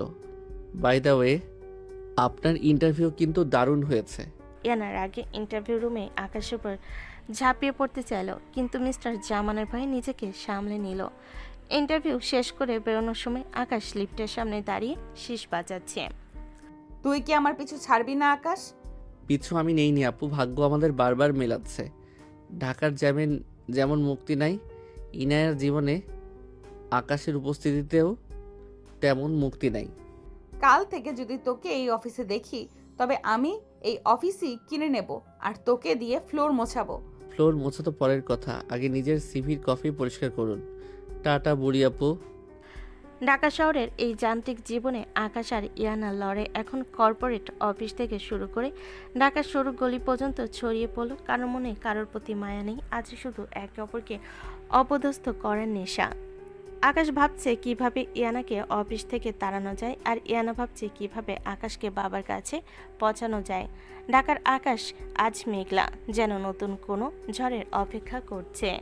শোনো আকাশ, ঢাকার জ্যামে যেমন মুক্তি নেই, আমার জীবনে তোর উপস্থিতিতেও তেমন মুক্তি নেই। তুই কি আঠার মতো আমার সাথে সব জায়গায় লেগে থাকবি? আঠা আমি নই আপু, আঠা তো আপনার ভাগ্য। আমি তো স্রেফ এনজয় করছি। ইন্টারভিউ দিতে এসে সিভিতে কফি মাখালেন, এবার কি পুরো অফিসটাকেই কাদার ভাগার বানাবেন? তোর এই মুখ আমি আজ সেলাই করে দেবো আকাশ। মিস্টার জামানকে বলে আজই তোকে এই অফিস থেকে ঘাট ধরে বের করব। চেষ্টা করে দেখতে পারেন, তবে মনে রাখবেন জুনিয়ররা কিন্তু সিনিয়রদের চেয়ে দ্রুত দৌড়াতে পারে। আপনি নালিশ করার আগেই আমি আপনার বাসের সেই চিৎকার রেকর্ডটা বসকে শুনিয়ে দেব। ঢাকা সেই মাল্টি ন্যাশনাল অফিসের 16 তলায় ইয়ানার ইন্টারভিউ শেষ হয়েছে। মেজাজ তার সপ্তমে লিফটের সামনে দাঁড়িয়ে সে বারবার বোতাম টিপছে। আকাশ তার ঠিক পেছনে দাঁড়িয়ে দাঁত খুঁটছে আর গুনগুন করে গান গাইছে। ইয়ানা আজ মেরুন রঙের একটা শাড়ি পরে এসেছে ইন্টারভিউ দিতে, যা তাকে বেশ গম্ভীর আর আকর্ষণীয় করে তুলেছে। লিফট আসতেই ইয়ানা ভেতরে ঢুকলো, আকাশও পিছু পিছু ঢুকে পড়ল। লিফটটা তখন ফাঁকা। 16 তলা থেকে নিচে নামা শুরু করতেই হঠাৎ এক বিকট ঝটকায় লিফটটা মাঝপথে থেমে গেল।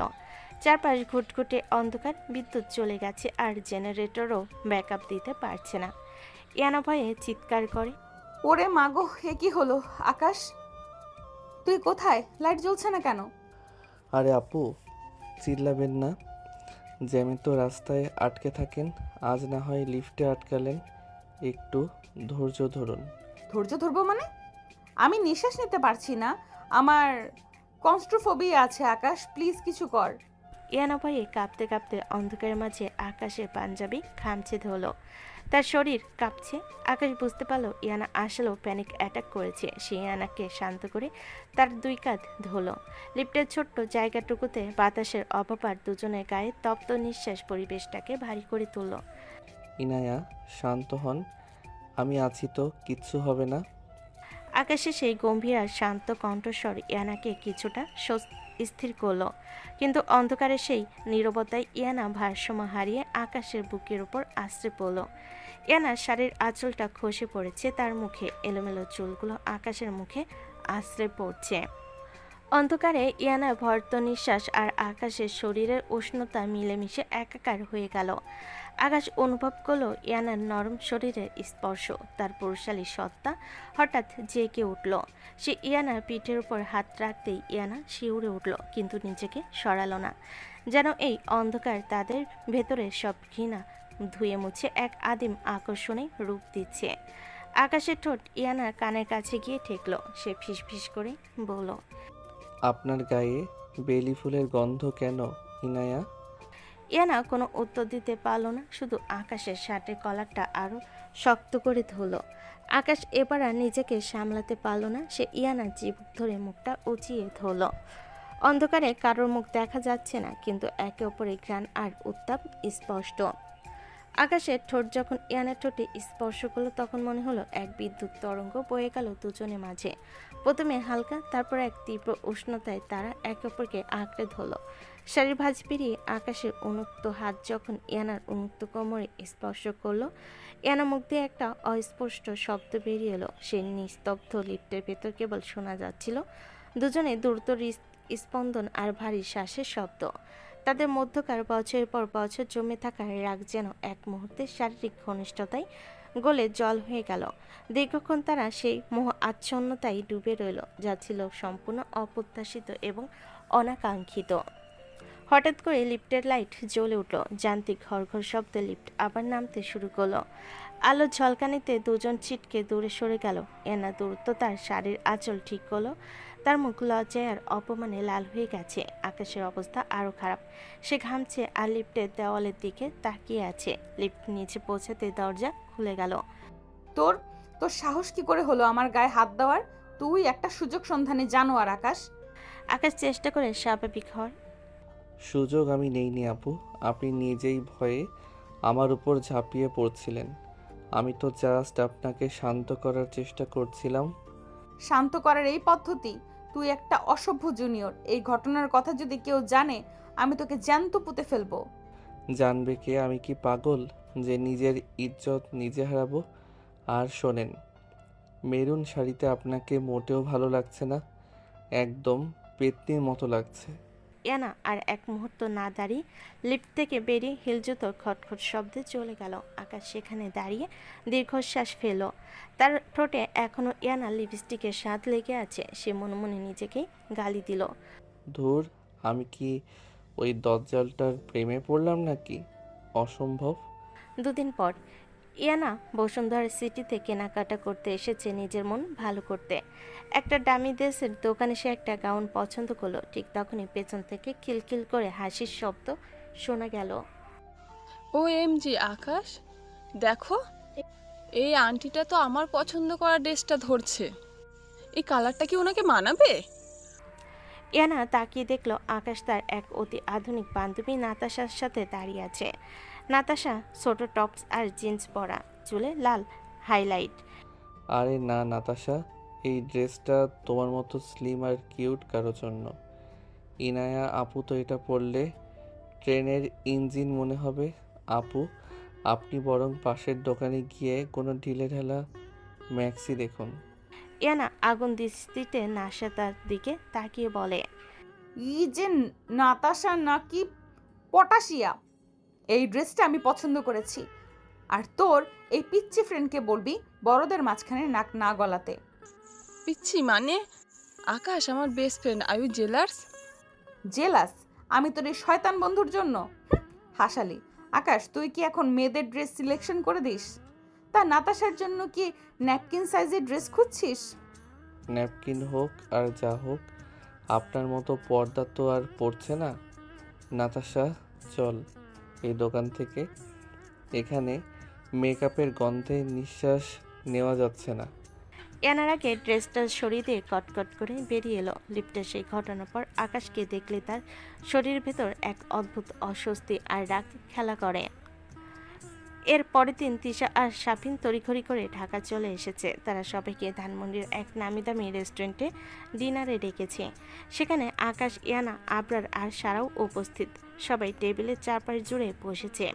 তো আকাশ, ঢাকায় তো তোর বাইক রাইডিং খুব ভালোই চলছে শুনলাম। আর ইয়ানা, ইন্টারভিউয়ের কী খবর? ইন্টারভিউ ভালোই হয়েছে দুলাভাই, কিন্তু কিছু আবর্জনা অফিসে ইন্টার্ন হিসেবে ঢুকে পরিবেশটা নষ্ট করে দিচ্ছে।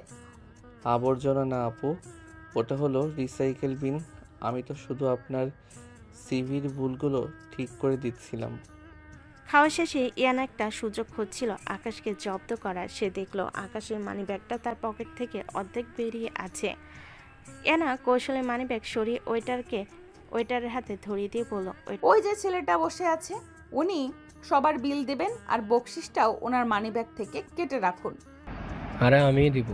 আরে না, নতুন জামাইবাবুকে আমরা খাওয়াবো, আপনি রাখেন তো দুলাভাই। কই আকাশ, দাও। এটা যখন 10,000 টাকার বিল নিয়ে আকাশের কাছে এলো, আকাশ পকেটে হাত দিয়ে দেখলো তার মানিব্যাগ গায়েব। ভাই, আমার মানিব্যাগ তো নেই। আবরার, তুই কিছু দেখছিস? কি হলো জুনিয়র? বাসে তো খুব তেজ দেখিয়েছিলে, এখন কি বিল না দিয়ে থালা বাসন মাজবে নাকি? আকাশ ইয়ানার চোখের দিকে তাকিয়ে বাঁকা হাসি হাসলো। বিল আমি দেব না আপু, আপনি দেবেন। কারণ লিফটে যে সার্ভিস আমি দিয়েছি তার চার্জ কিন্তু 10,000 টাকার চেয়েও বেশি। পুরো টেবিলটা নিস্তব্ধ হয়ে গেল। তিশা আর শাবিন একে অপরের দিকে তাকালো। ইয়ানার মুখ লজ্জায় পাংশু হয়ে গেল। আকাশ উঠে দাঁড়িয়ে শাবিনকে বলল, দুলা ভাই, মানিব্যাগটা মনে হয় কোনো চোর মেরে দিয়েছে, আমি আসছি। আকাশ ঘর থেকে বেরিয়ে গেল। ইয়ানা সেখানে পাথরের মতো বসে রইল। কি মনে করে আকাশ আবার ফিরে এলো। বিল আমি দেব না আপু, আপনি দেবেন। কারণ লিফটে যে সার্ভিস আমি দিয়েছি তার চার্জ কিন্তু 10,000 টাকার চেয়েও বেশি। পুরো টেবিল জুড়ে এক শ্মশান নীরবতা। শাবিন আর তিশা হা করে আকাশের দিকে তাকিয়ে আছে। ইয়ানা মনে হচ্ছে পৃথিবীর মাটি যদি এখন দুভাগ হতো তবে সে মাথা নিচু করে ঢুকে যেত। আকাশ বাঁকা এক হাসি দিয়ে শীষ বাজাতে বাজাতে রেস্টুরেন্ট থেকে বেরিয়ে গেল। তিশা চোখ বড় বড় করে, ইনায়া, আকাশ সব কি বলছে? লিফটে কিসের সার্ভিসের কথা বলছে ও? তোরা কি একসাথে লিফটে ছিলি? না মানে তিশাও একটা পাগল। লিফট মাঝপথে আটকে গিয়েছিল তো, তাই ও আবোল তাবোল বলছে। তুই একটা বাদরের কথা বিশ্বাস করিস না। ইনায়া আপু, আকাশ কিন্তু মিথ্যা কথা খুব কম বলে। লিফটে নিশ্চয়ই কিছু একটা ঘটেছে যা আমাদের জানার বাইরে। ইয়ানা আর এক মুহূর্ত সেখানে দাঁড়ালো না। রাগে আর অপমানে সে গটগট করে রেস্টুরেন্ট থেকে বেরিয়ে একটা রিক্সা নিল। তার ঠোঁট এখনও কাঁপছে। লিফটে সেই কয়েক মিনিট তার মস্তিষ্ক এখন এক লুপের মতো ঘুরছে। আকাশে সেই তপ্ত নিঃশ্বাস, ওর আঙ্গুলের ছোঁয়া, সব কিছু কি তবে ইয়ানা মনে এক অন্যরকম অনুভূতির জন্ম দিচ্ছে? সে কি তবে এই অসভ্য পিচ্ছিটার প্রেমে পড়েছে? এটা কি হলো? মেয়েটা চলে গেল। আকাশ, এসব কি? আরে আমি বিল দিলেই তো সব মিটে যেত। সপ্তাহখানেক পর ঢাকা শহরের অঝোরধারায় বৃষ্টি নামছে। ইয়ানা আজ সেই কোম্পানিতে জয়েন করেছে যেখানে আকাশ ইন্টারভিউটা তার বাবাই ম্যানেজ করে দিয়েছে। শেষমেশ অফিস থেকে ফেরার পথে ইয়ানা দেখলো তার ড্রাইভার এখনও আসেনি।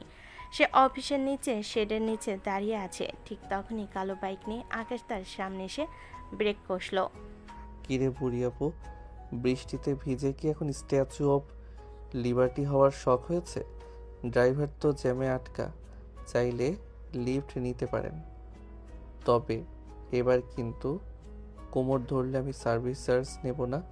তোর বাইকে ওঠার চেয়ে আমি এই ড্রেনের পানিতে ঝাঁপ দেওয়া ভালো মনে করি। যা এখান থেকে। আকাশ চলে যেতে নিয়েও থামলো। সে দেখলো ইয়ানা শীতে কাঁপছে। ইয়ানা মেরুন শাড়িটা বৃষ্টির ছাট লেগে কিছুটা ভিজে গেছে। আকাশ বাইক থেকে নেমে নিজের লেদার জ্যাকেটটা খুলে ইয়ানা কাঁধের উপর ছুড়ে দিল। বেশি তেজ দেখাবেন না, জ্বর এলে কিন্তু আপনার বাবা আমাকেই বকবেন। চুপচাপ জ্যাকেটটা পরে থাকুন। আর হ্যাঁ, আপনাকে এখন শীতে ভেজা বিড়ালের মতো লাগছে। ইয়ানা জ্যাকেটটা ফেরত দিতে চাইল, কিন্তু আকাশের চোখে সেই অদ্ভুত মায়া দেখে সে থেমে গেল। এই প্রথম সে আকাশের চোখে সেই দুষ্টামি দেখতে পেল না। তুই কি সব সময় আমার সাথে এরকম খারাপ ব্যবহারই করবি? মাঝে মাঝে কি একটু ভদ্র হতে পারিস না?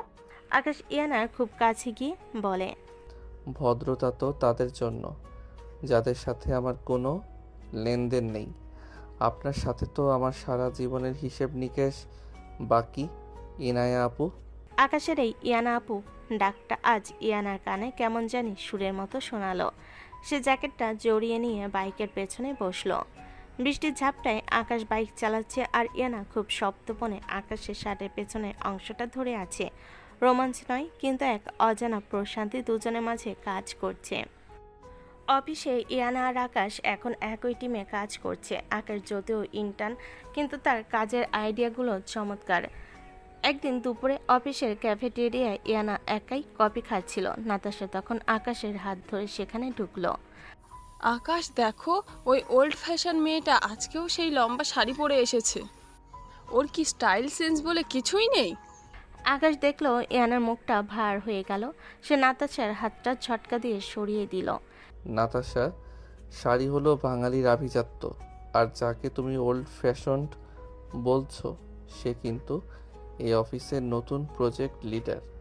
তার সাথে কথা বলতে হলে একটু কোয়ালিটি লাগে। ইয়ানা অবাক হয়ে আকাশের দিকে তাকালো যে আকাশ তাকে সবসময় অপমান করে, সে আজ নাতাশার সামনে তাকে ডিফেন্ড করলো।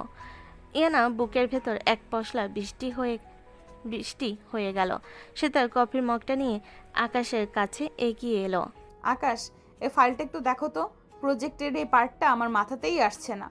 আকাশ ফাইলটা হাতে নিয়ে ইয়ানার পাশে বসলো। তাদের কাঁধ একে অপরের সাথে ঘষা খাচ্ছে। আকাশ যখন ফাইলের উপর কলম চালাচ্ছে, ইয়ানা অবলোক চেয়ে রইল আকাশের তীক্ষ্ণ চোয়ালের দিকে। আকাশের হাতের ঘড়িটা ইয়ানার খুব পছন্দ। কি হলো? ফাইলের দিকে না তাকিয়ে আমার দিকে তাকিয়ে আছেন কেন? খুব কি হ্যান্ডসাম লাগছে আজ? না মানে, তুই তো সব সময় হনুমানের মতো থাকিস, আজ না হয় একটু ভালো হনুমান লাগছে। আকাশ হাসলো। ইয়ানা খেয়াল করলো আকাশ হাসলে গালে একটা ছোট্ট টোল পড়ে, যা সে আগে কখনো খেয়াল করেনি। দুজনের এই মিষ্টি ঝগড়াটা এখন আর বিষাক্ত লাগছে না, বরং এক অদৃশ্য টানে রূপ নিচ্ছে। পরের দিন অফিসের এক ট্যুরে সবাই মিলে গাজীপুরের এক রিসোর্টে গেছে। বিকেলে বৃষ্টির পর ইয়ানা এক লেকের পাড়ে হাঁটছিল। পিচ্ছিল ঘাসে তার পা পিছলে সে লেকের পাড়ে পড়ে গেল এবং তার পায়ে প্রচণ্ড চোট লাগলো। আকাশ তাকে খুঁজতে খুঁজতে সেখানে এসে হাজির। ইয়ানাকে ব্যথায় কোকড়াতে দেখে সে এক মুহূর্ত সময় নষ্ট না করে ইয়ানাকে পাজাকোলা করে তুলে নিল। আকাশ ছাড়, কেউ দেখে ফেলবে, আমি হাঁটতে পারবো। চুপ করুন দজ্জাল মহিলা, হাঁটতে গিয়ে তো পা ভেঙেছেন, এবার কি কোমরটাও ভাঙবেন? আমি থাকতে আপনি এক পাও নড়বেন না। আকাশ ইয়ানাকে নিয়ে তার রুমে এলো। সে ইয়ানার পায়ে বরফ দিয়ে স্যাক দিচ্ছে। ইয়ানা দেখলো আকাশের কপালে চিন্তার ভাঁজ। সে খুব মন দিয়ে ইয়ানার পায়ের পাতা মালিশ করে দিচ্ছে। আকাশ, তুই কেন আমার জন্য এত করিস? তুই তো আমাকে ঘৃণাই করতি। আকাশ হাত থামিয়ে ইয়ানার চোখের দিকে তাকালো। ঘরের ভেতর এক অদ্ভুত স্তব্ধতা। আকাশের আঙ্গুলগুলো ইয়ানার পায়ের গোড়ালি থেকে আলতো করে উপরে উঠে এলো। ঘৃণা আর ভালোবাসার মাঝে খুব সূক্ষ্ম একটা পর্দা থাকে ইনায়া। আমি বাসে যেদিন আপনাকে প্রথম দেখেছিলাম সেদিনই বুঝেছিলাম আপনি আমার জীবনের সবচেয়ে বড় অশান্তি হতে যাচ্ছেন। আর এই অশান্তিটা ছাড়া এখন আমার একদিনও চলে না। ইয়ানার চোখের কোণ দিয়ে এক ফোঁটা জল গড়িয়ে পড়ল। সে আকাশের হাতটা নিজের মুঠোয় নিল। তুই একটা আস্ত জানোয়ার আকাশ, তুই আমাকে জ্বালিয়ে পুড়িয়ে খাক করে দিস, আবার তুই মলম হয়ে আসিস। আমি তোর এই বাসের কোমর ধরাটা এখনো ভুলতে পারিনি। আকাশ হাসলো। সে ইয়ানার খুব কাছে গিয়ে তার কপালে একটা দীর্ঘ চুমু খেলো। ইয়ানার শরীরে শিহরণ খেলো। সে চমকে ওঠে। এটা কি? লিফটের সেই কয়েক মিনিট মনে আছে? ওটা কিন্তু আমার জীবনের শ্রেষ্ঠ সময় ছিল। আপনি সিনিয়র হতে পারেন, কিন্তু আমার মনে আপনি শুধুই আমার সেই ঝগড়াটে রাজকুমারী। হঠাৎ করে ইয়ানা কোনো কথা না বলে আকাশের বুকে মাথা রাখলো। আকাশও কিছু বলল না। ঢাকা সেই যান্ত্রিক জীবন, জ্যাম, অফিসের রাজনীতি সবই যেন এখন খুব ছোট্ট বিষয়। ঝগড়া হতো, কাল আবার হবে, অশান্তি হতো, আবার আসবে, কিন্তু তাদের এই অনাকাঙ্ক্ষিত ভালোবাসা এখন এক গভীর সমুদ্রের রূপ নিয়েছে। ইয়ানা ফিস ফিস করে বলল, পরের বার যখন লিফটে আটকাবো তখন কিন্তু আর দেরি করিস না। আকাশ ইয়ানাকে আরো শক্ত করে জড়িয়ে ধরল। বৃষ্টির শব্দে বাইরের প্রকৃতি ভিজে যাচ্ছে, আর ভেতরে দুই তপ্ত হৃদয় এক নতুন শুরুর গল্প লিখছে। গাজীপুরের সেই রিসোর্টের বারান্দায় তিশা দাঁড়িয়ে আছে, কোমরে হাত দিয়ে। তার পেছনে জুলি আর আবরার দাঁত কেলেই হাসছে। তারাও গিয়েছিল আকাশ ইয়ানাকে ধরার জন্য, ঠিক ধরা না, বোঝার জন্য যে তারা একে অপরকে ভালোবাসে, কিন্তু তারা সেটা বুঝতে পারছে না। আকাশ আর ইয়ানা তখন রুম থেকে নেমে রিসোর্টের বাগানে এসে কফি শেয়ার করছিল। আমরা কি প্রেম করছি আকাশ?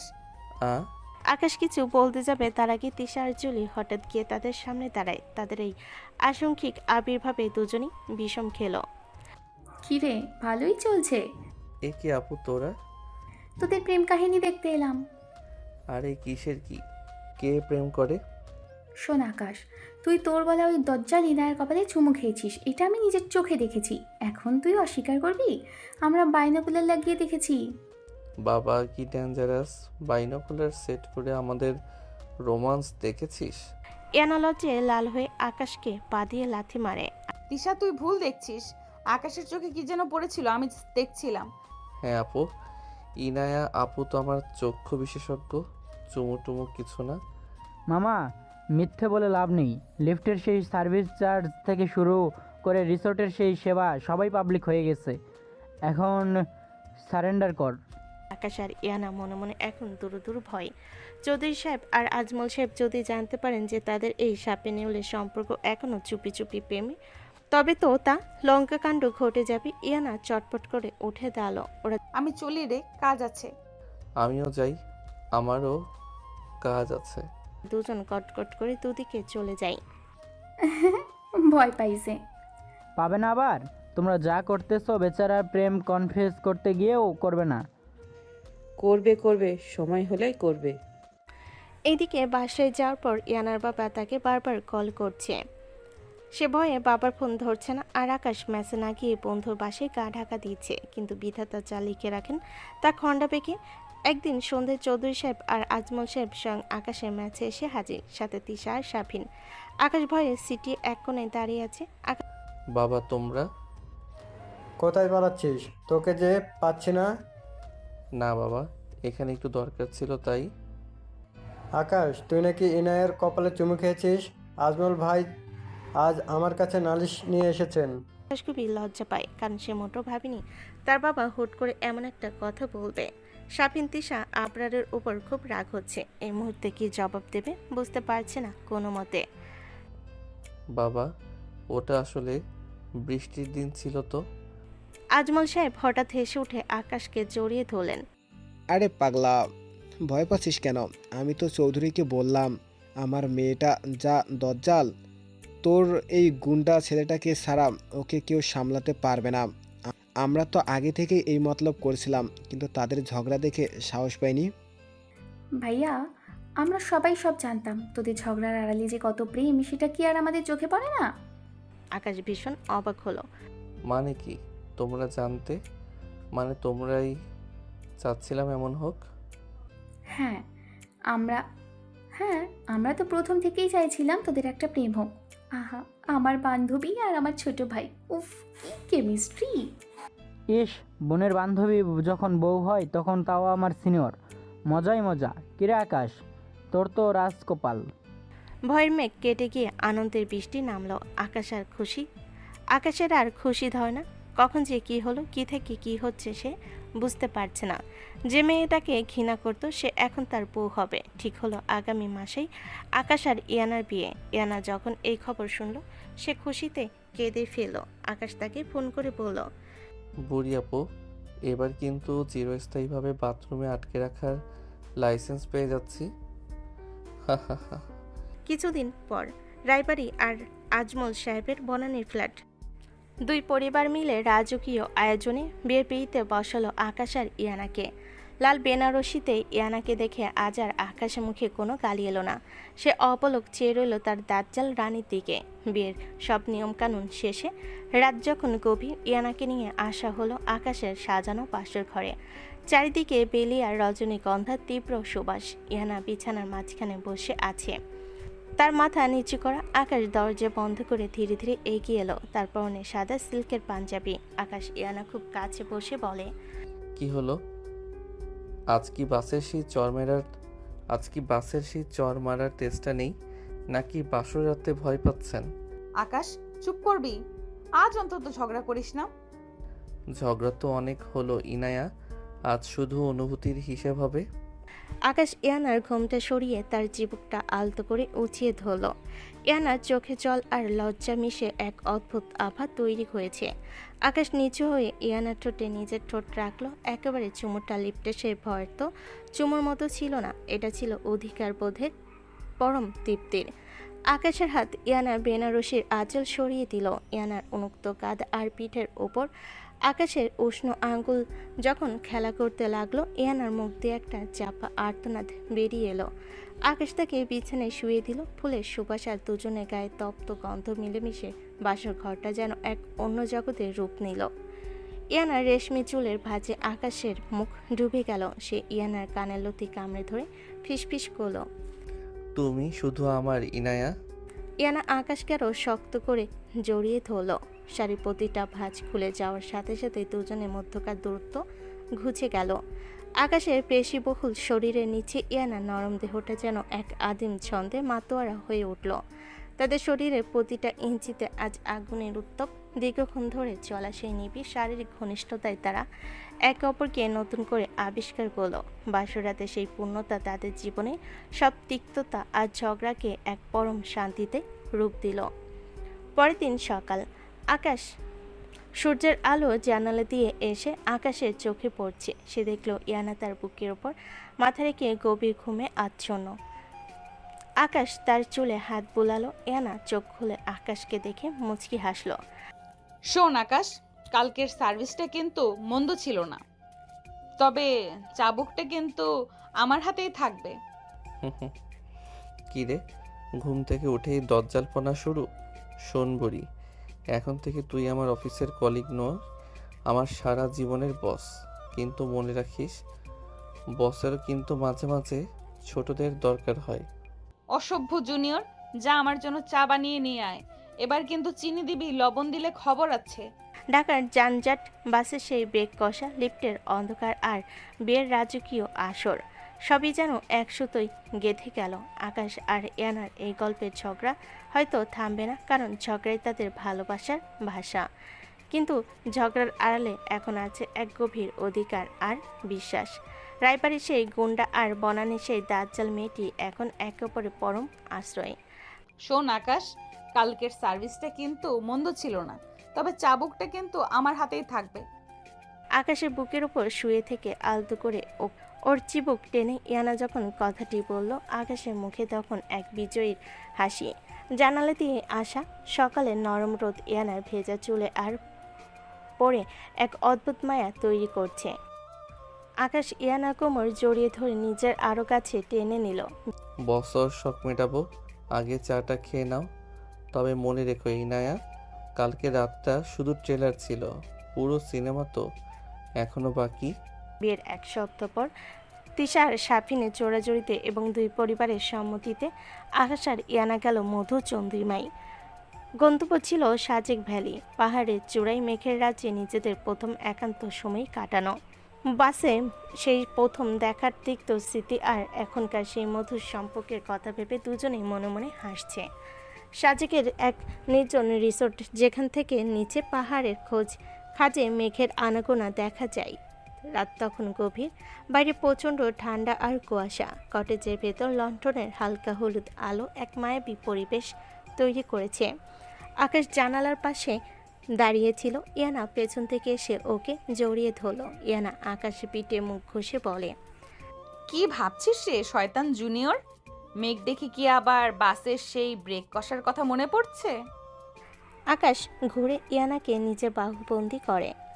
ভাবছি ভাগ্যিস সেদিন বাসে ব্রেক কষেছিল, নইলে এই দজ্জালটাকে আমার পকেটে ভরার সুযোগ আমি কোথায় পেতাম। আকাশে নিবিড় স্পর্শে ইয়ানার শরীরে এক অদ্ভুত শিহরণ বয়ে গেল। সে আকাশের পাঞ্জাবি বোতামগুলো একটা একটা করে খুলতে শুরু করলো। ইয়ানার আঙ্গুলের ডগায় এক অস্থিরতা, যেন আকাশের শরীরটাকে নিজের করে পাওয়ার এক তীব্র তৃষ্ণা। আকাশ ইয়ানার চুলে মুখ ডুবিয়ে দীর্ঘক্ষণ ওর ঘ্রাণ নিল। কুয়াশা আচ্ছন্ন পাহাড়ের বাইরের পৃথিবী যখন স্তব্ধ, কটেজের ভেতরে তখন আগুনের উত্তাপ। আকাশ ইয়ানাকে পাজকলা করে পিছনে নিয়ে এলো। ইয়ানা রেশমি শাড়িটা মেঝেতে লুটোপুটি খাচ্ছে। আকাশের প্রতিটি পরশ ইয়ানার শরীরের আনাচে কানাচে এক আদিম সুর তুলে ধরেছে। সে আকাশের ঘাড় কামড়ে ধরে অস্পষ্ট স্বরে বলে, আকাশ, আমি তোকে ভালোবাসি। আকাশ কোনো উত্তর দিল না, শুধু নিজের গভীর চুমু দিয়ে ইয়ানার কথাগুলো শুষে নিল। সারা রাত ধরে চলা সে নিবিড় শারীরিক আর মানসিক মিলন তাদের দুজনের মধ্যকার শেষ দেওয়ালটুকু ভেঙে দিল। পাহাড়ি বাতাসের শব্দ আর তাদের ভারী নিঃশ্বাসের ধ্বনি মিলেমিশে একাকার হয়ে গেল। ইয়ানা অনুভব করলো আকাশের এই দুষ্টুমিটাই আসলে তার সবচেয়ে প্রিয় আশ্রয়। পরের দিন সকালে মেঘের রাজ্যে যখন সূর্য উঠল, আকাশ আর ইয়ানা তখন বারান্দায় বসে কফি খাচ্ছে। ইয়ানা আকাশের কাঁধে মাথা রেখে নিচের উপত্যকা দেখছে। আকাশ, আমরা যখন ঢাকায় ফিরবো তখন কিন্তু অফিসে তুই আমার জুনিয়রই থাকবি, কোনো সিনিয়রগিরি করবি না।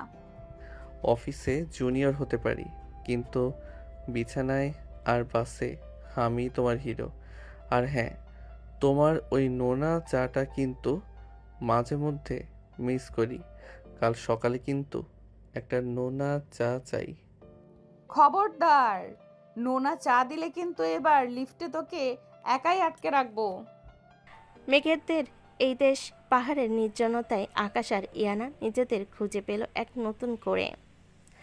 ঝগড়া হয়তো থামবে না, বাসের সেই খুনসুটি হয়তো অফিসেও চলবে, কিন্তু দিন শেষে তারা একে অপরের হৃদস্পন্দন। ঢাকার জ্যাম, পপি পুপির গসিপার, রায়বাড়ির সেই হৈহুল্লোড় সবই এখন তাদের এই সুন্দর সম্পর্কের সাক্ষী। ভালোবাসা মানে কি শুধু মিষ্টি কথা? আকাশ আর ইয়ানার কাছে ভালোবাসা মানে হলো ঝগড়া শেষে একে অপরের বুকে মাথা রাখা। তাদের এই অদ্ভুত যুদ্ধের গল্প এখানেই শেষ, তবে জীবনের পথে তাদের এই ঝগড়াটির প্রেম চলবে অনন্তকাল।